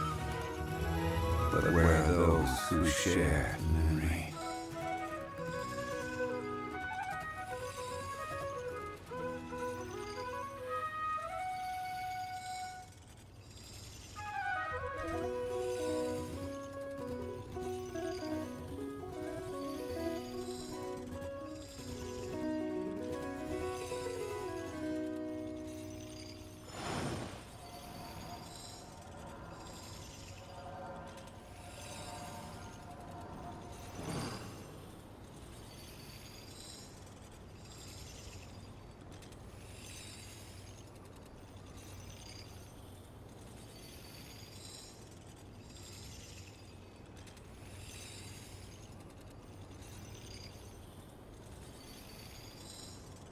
Osmanthus wine tastes the same as I remember.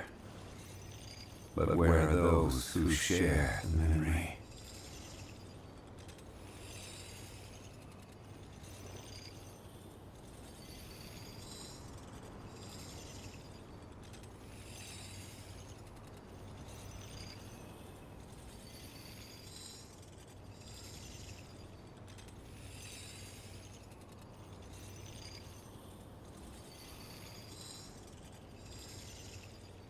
Boats are made for transferring commodities back and forth, and those that come across Liyue tend to stay a while. So it is where many things come to settle.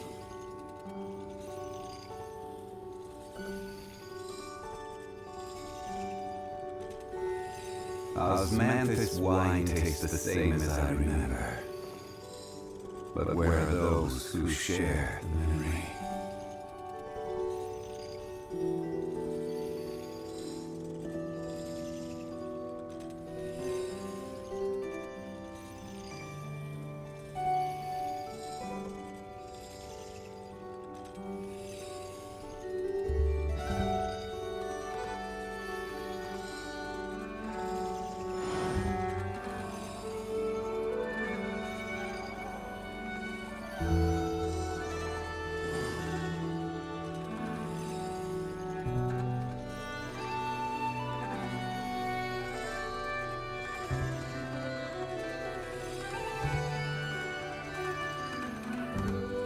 Osmanthus wine tastes the same as I remember. But where are those who share the memory?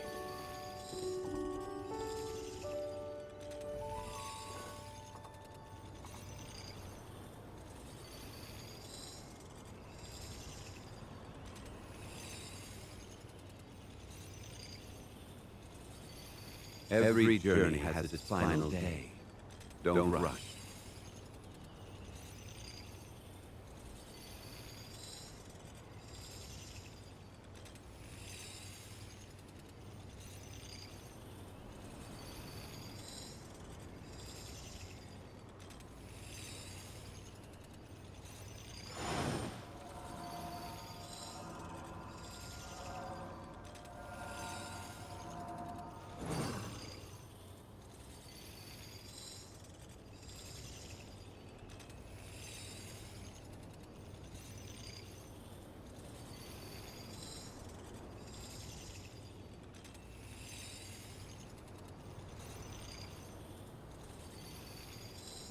Osmanthus wine tastes the same as I remember. But where are those who share the memory?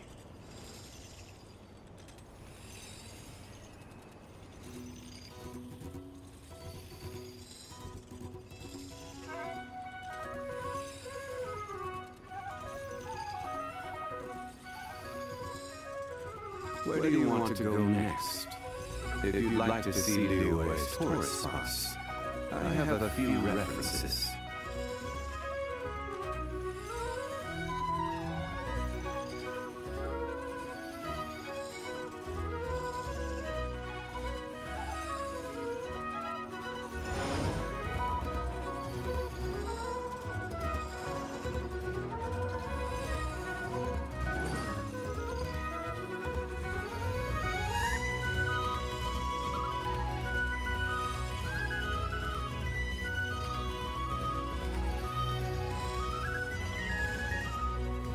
Osmanthus wine tastes the same as I remember.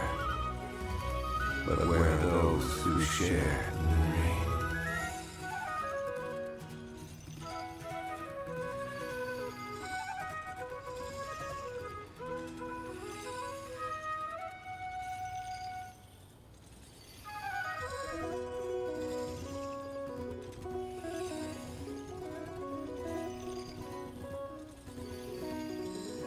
Boats are made for transferring commodities back and forth, and those that come across Liyue tend to stay a while. So it is where many things come to settle.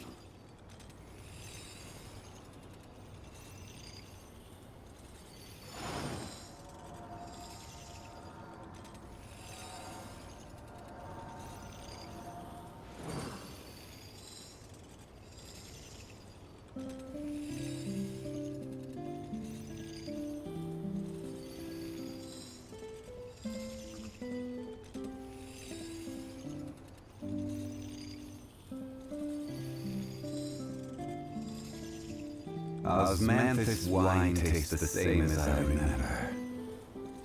But where are those who share the memory?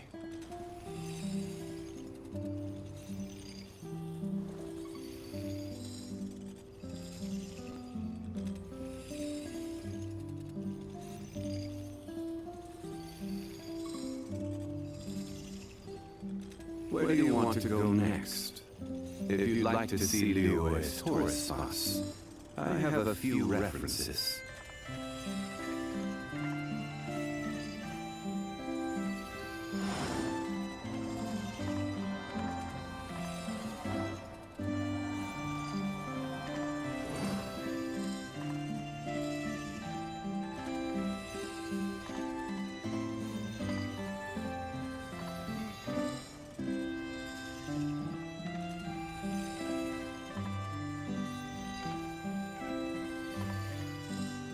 Osmanthus wine tastes the same as I remember.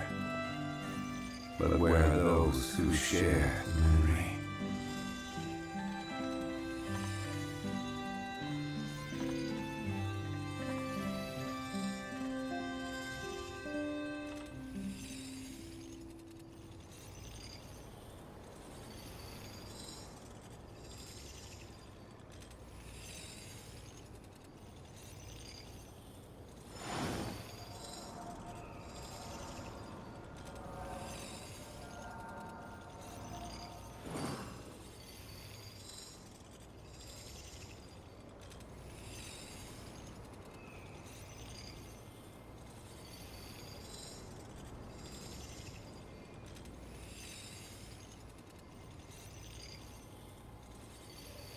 Osmanthus wine tastes the same as I remember. But where are those who share the memory?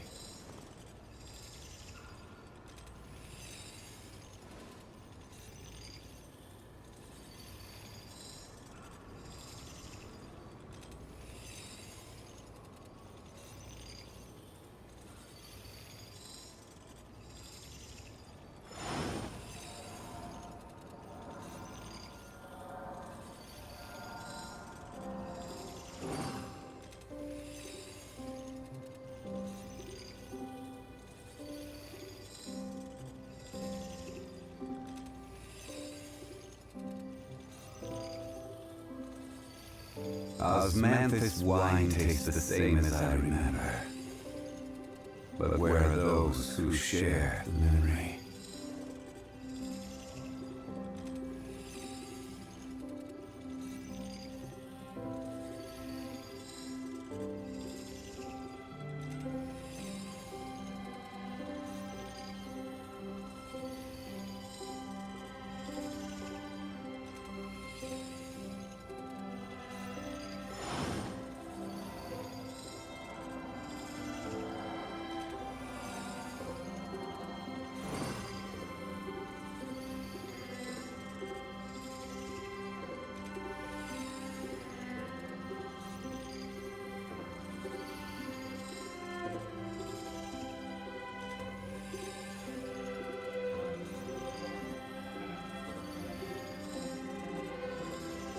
Boats are made for transferring commodities back and forth, and those that come across Lior tend to stay a while. So it is where many things come to settle.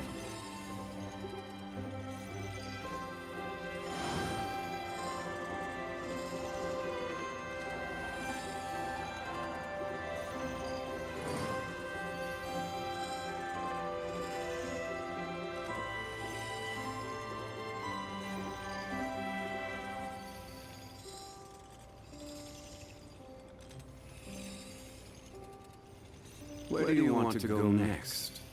If you'd like to see Lior's tourist spots, I have a few references.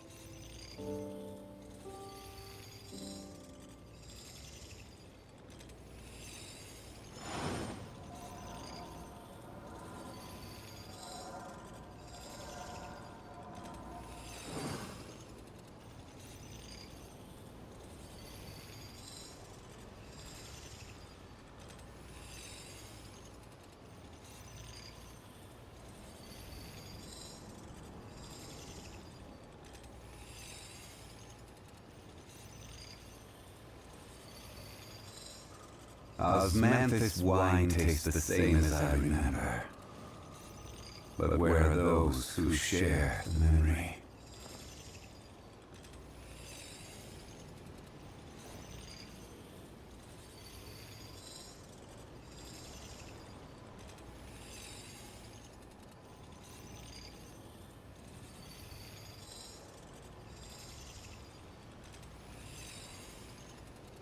Boats are made for transferring commodities back and forth, and those that come across Lior tend to stay a while. So it is where many things come to settle. Osmanthus wine tastes the same as I remember. But where are those who share the memory?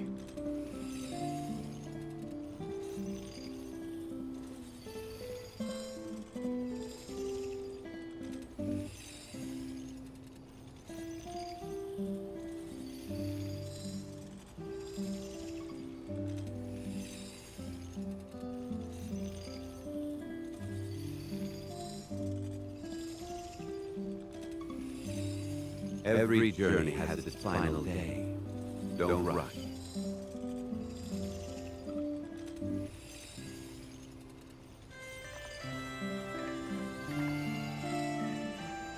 Osmanthus wine tastes the same as I remember. But where are those who share the memory?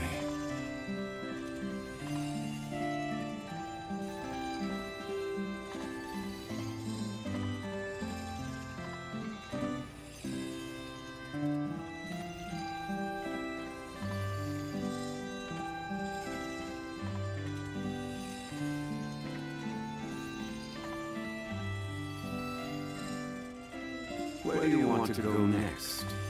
If you'd like to see Liyue's tourist spots, I have a few references.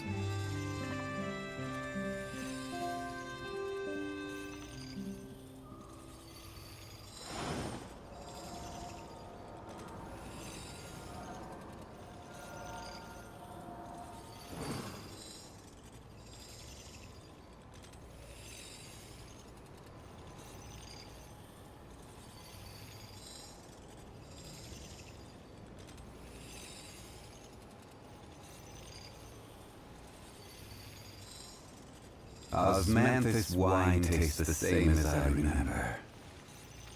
But where are those who share the memory?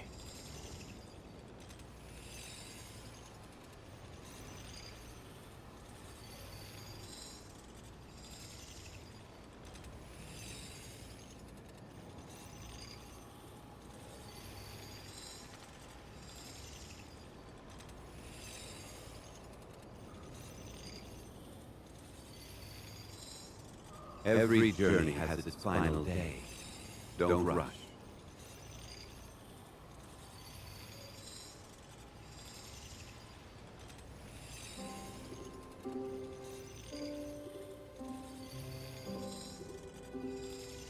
Osmanthus wine tastes the same as I remember. But where are those who share the memory?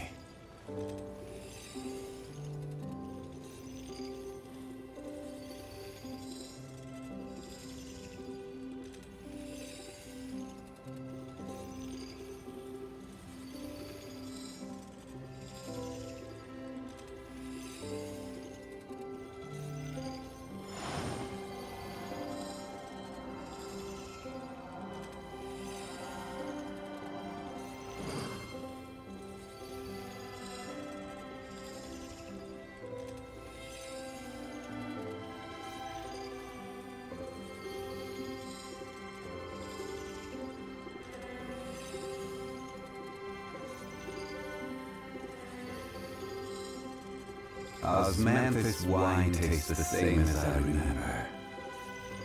But where are those who share the memory?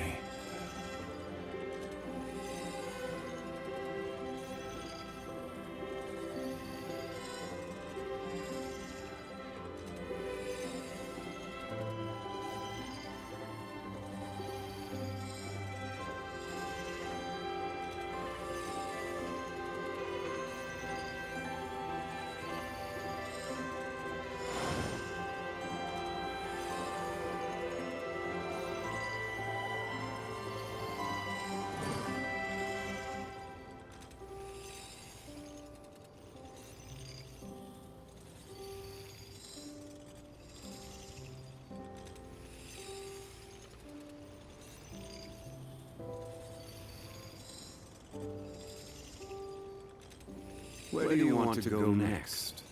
If you'd like to see Liyue's tourist spots, I have a few references.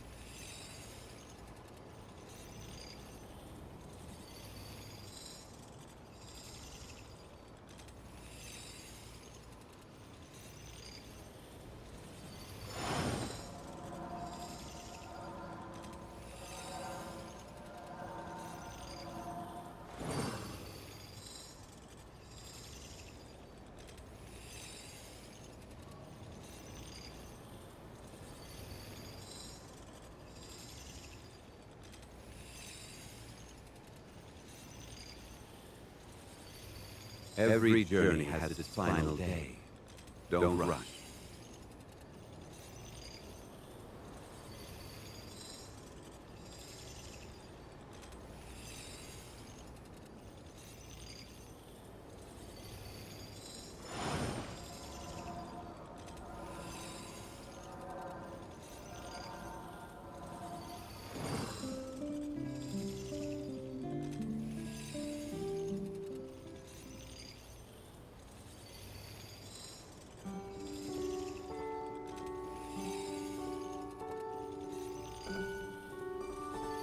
Osmanthus wine tastes the same as I remember.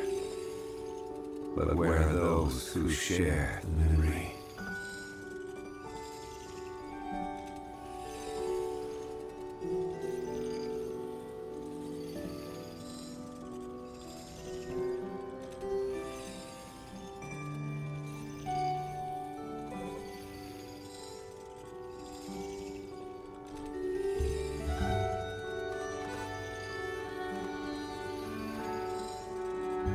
boats are made for transferring commodities back and forth, and those that come across Liyue tend to stay a while. So it is where many things come to settle.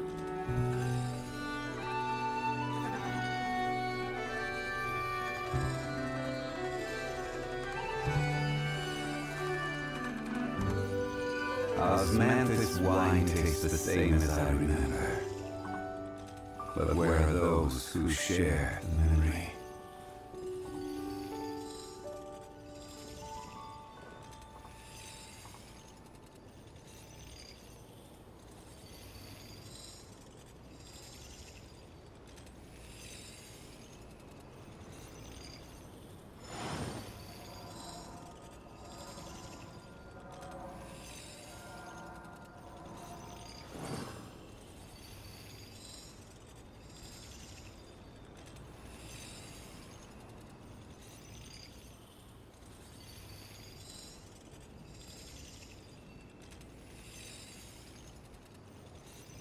Osmanthus wine tastes the same as I remember. But where are those who share the memory?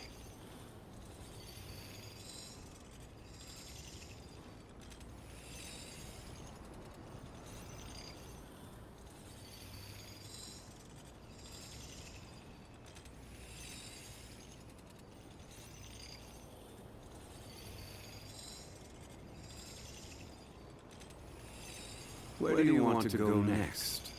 If you'd like to see Liyue as tourists, I have a few...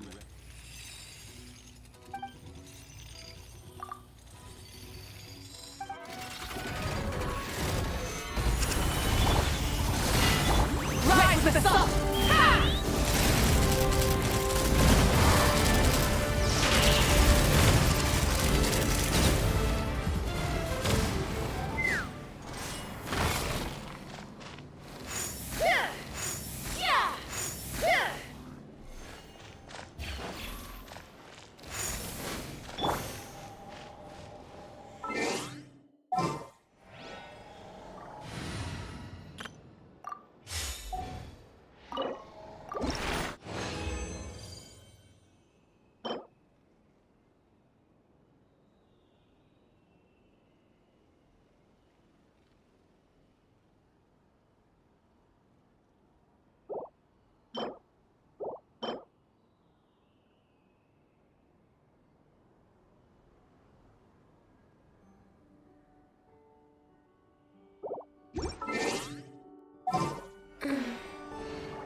Osmanthus wine tastes the same.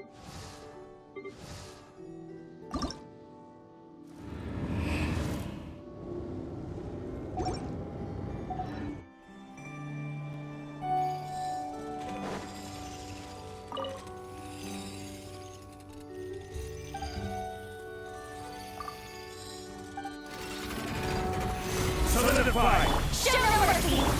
Light it up! Take me up!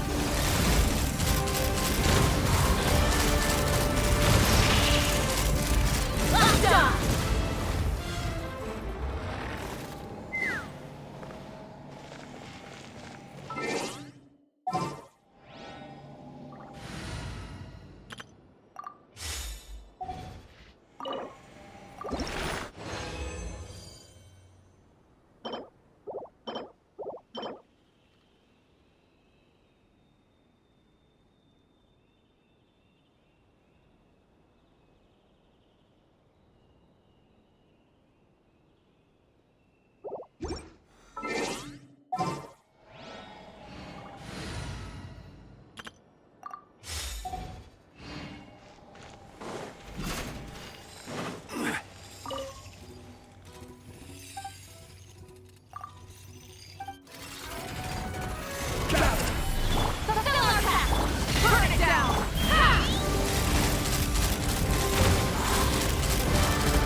Emerge right now. Settle down.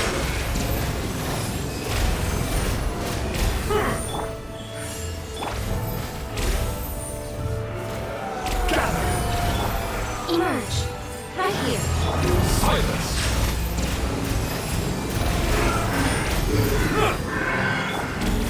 Emerge.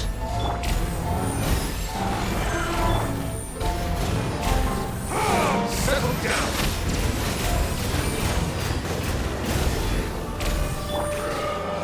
Right here.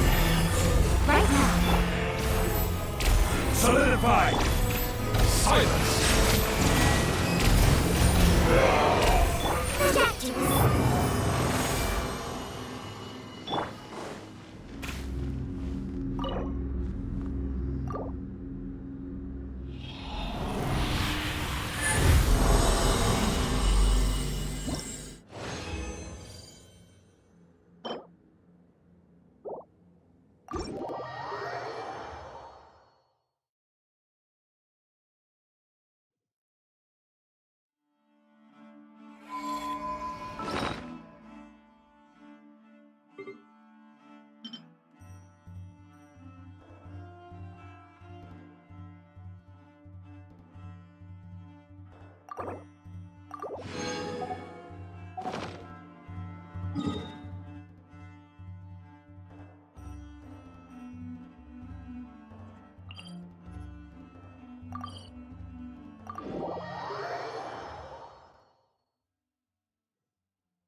Forget this next time.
Next on the agenda.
Ad Astra.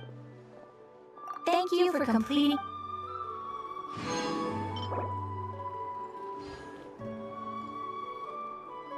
might want to get a guide if you're not familiar with the area. Should we really be up? Ad Astra.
You're trembling.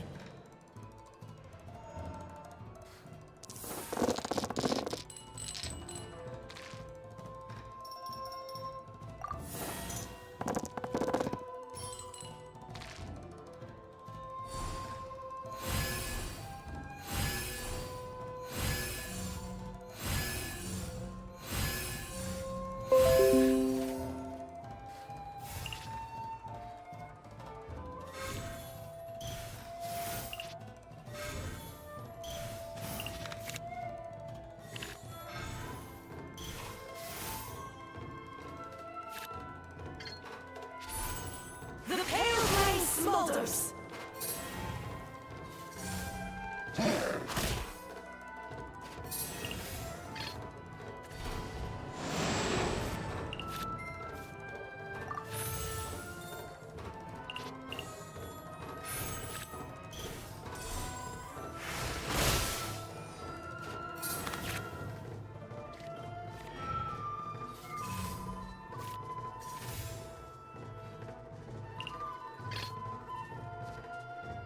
You dare overstep your mortal authority?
Atonements for 1,000-year pain!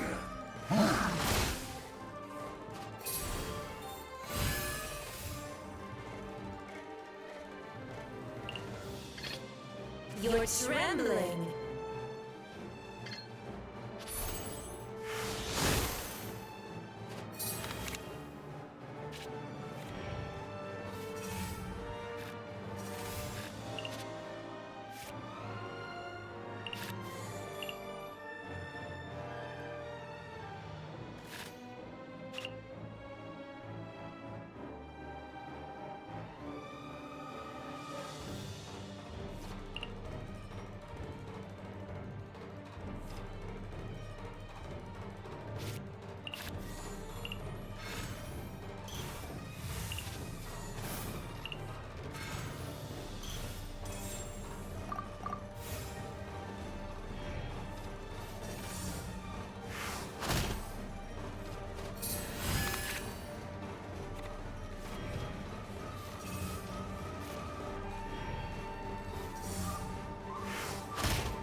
submit, mortal. Today, you witness your reckoning.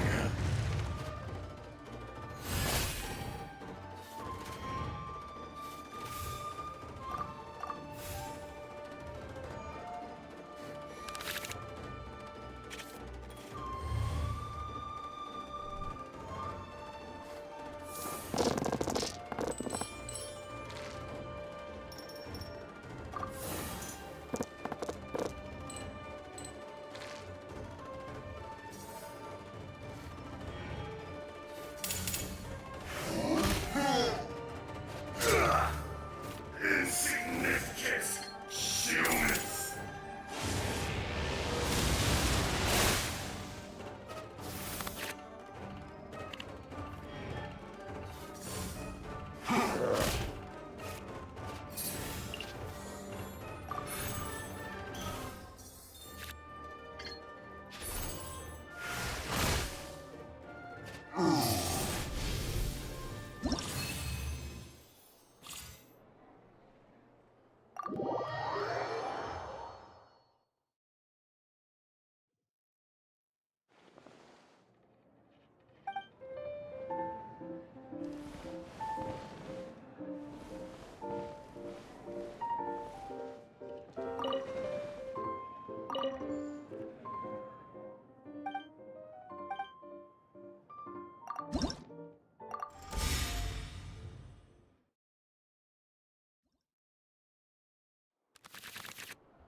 You're trembling.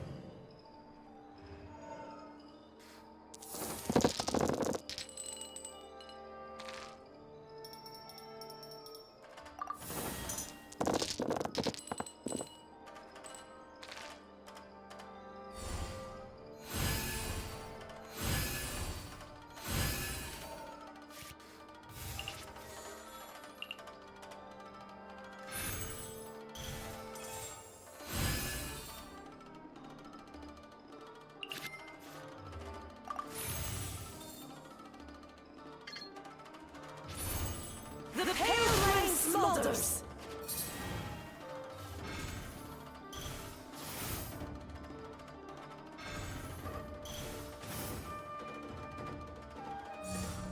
Rust and rebuild!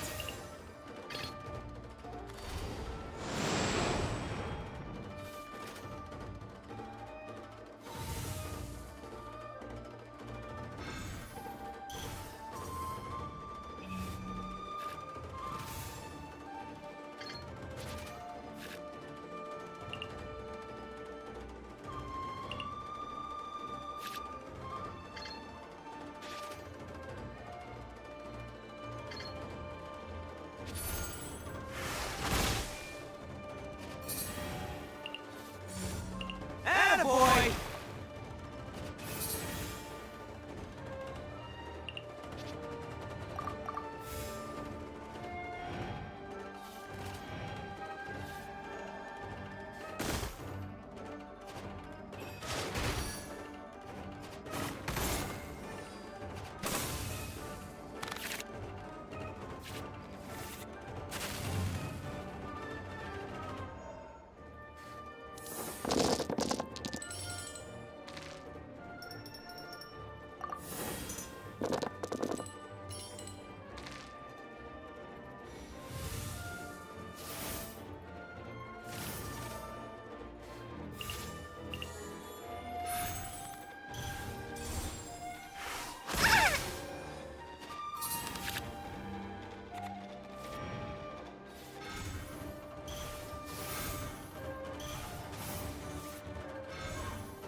Let's roll!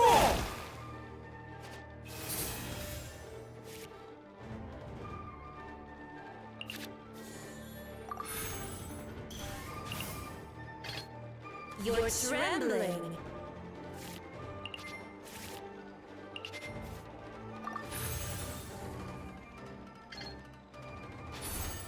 The pale flame smolders.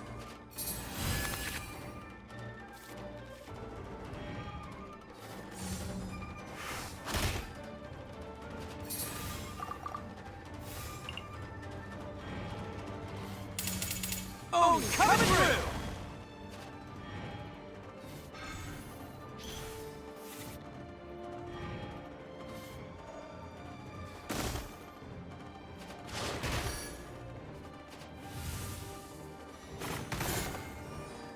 I never asked for attention.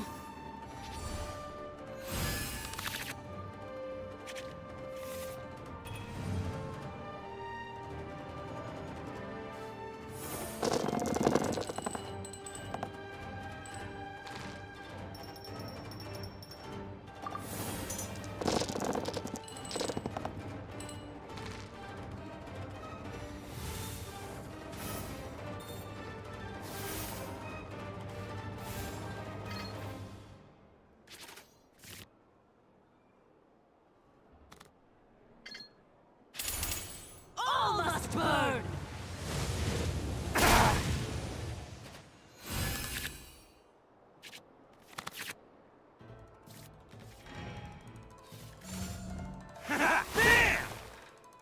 I never asked for attention.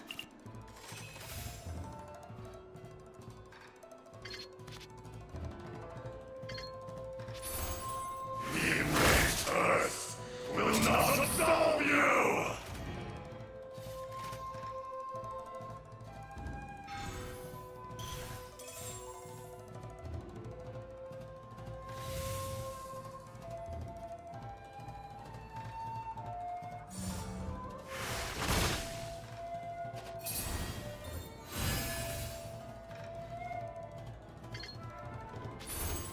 Back to the Earth!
Come on now.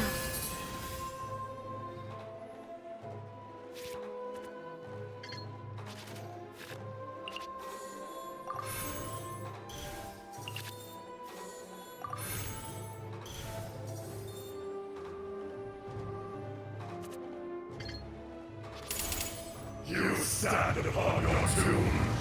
You know it not.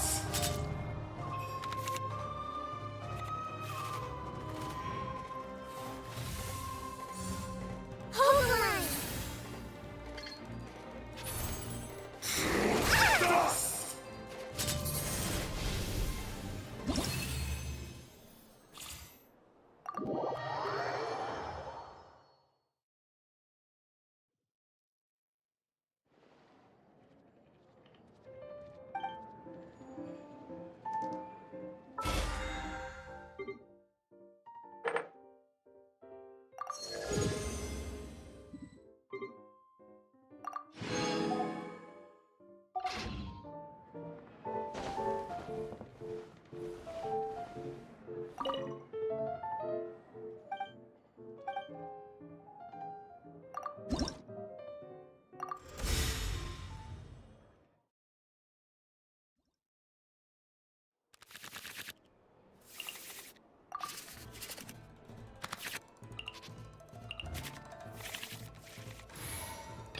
You're trembling.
You're trembling.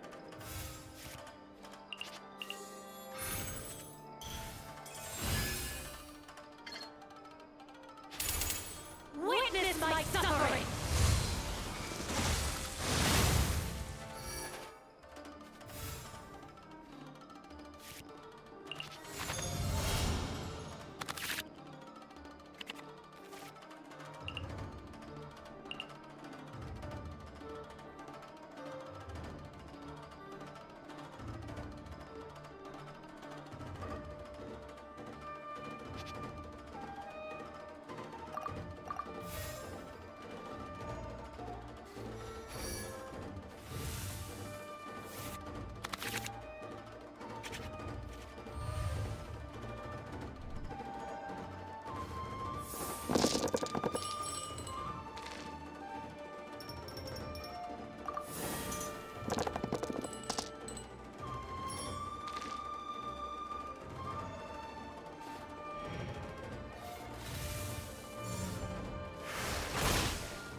The atmosphere of this...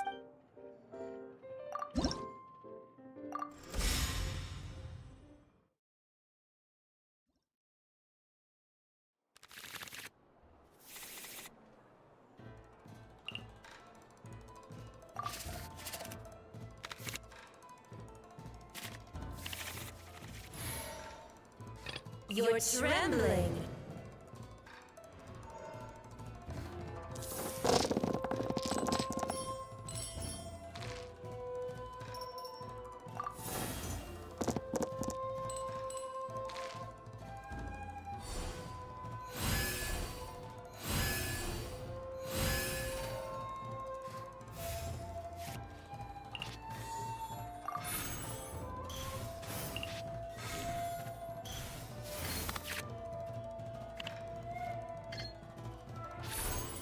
The pale flame smolders!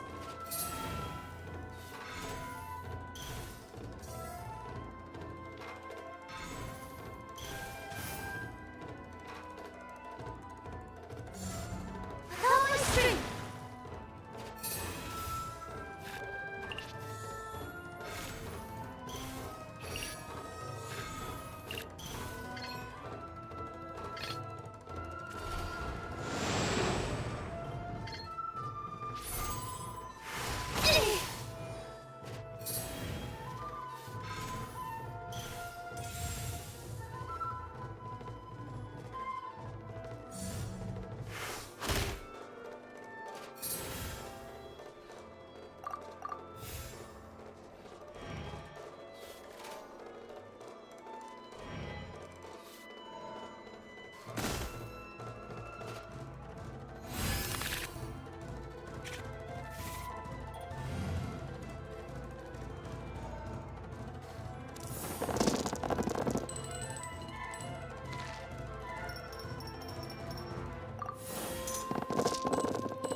Tremble and submit, mortal! The enraged earth will not absolve you!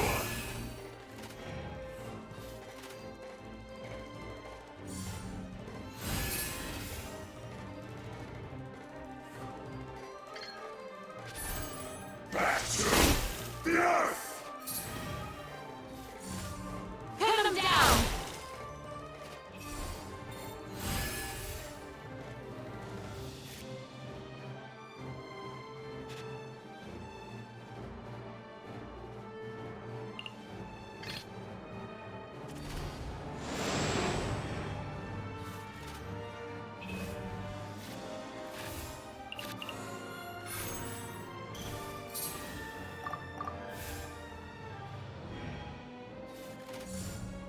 Don't be scared!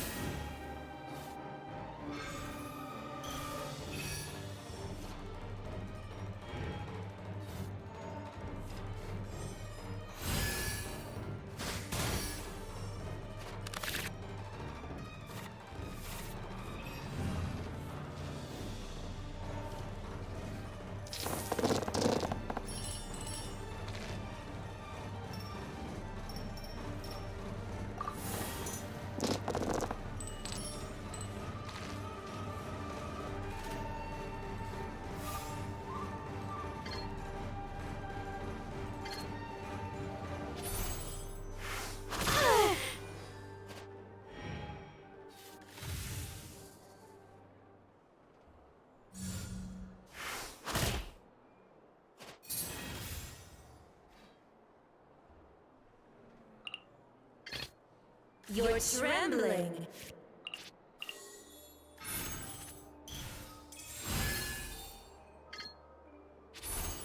The pale flame smolders.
All must burn! Ah! Sorry, Master.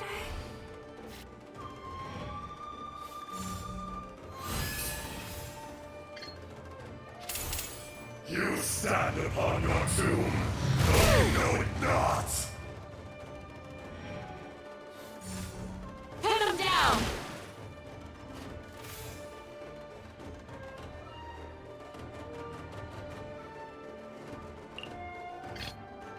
Ah, sweet immolation.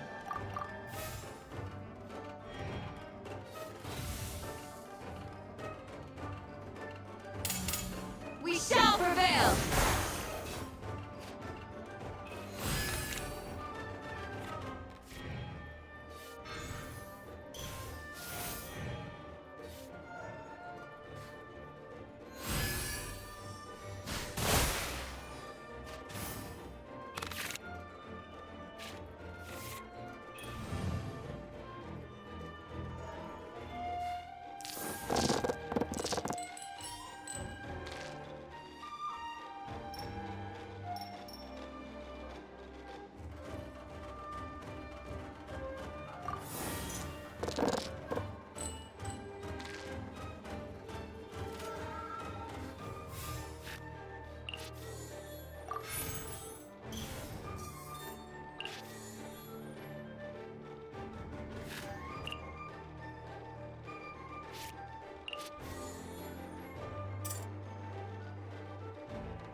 Come, we'll have a fight!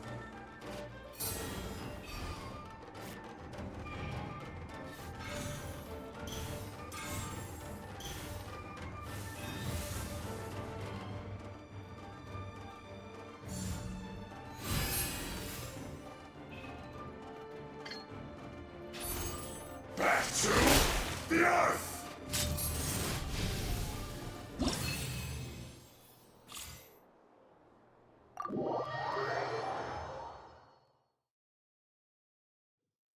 Honestly, I find this game way harder than dancing. Would you?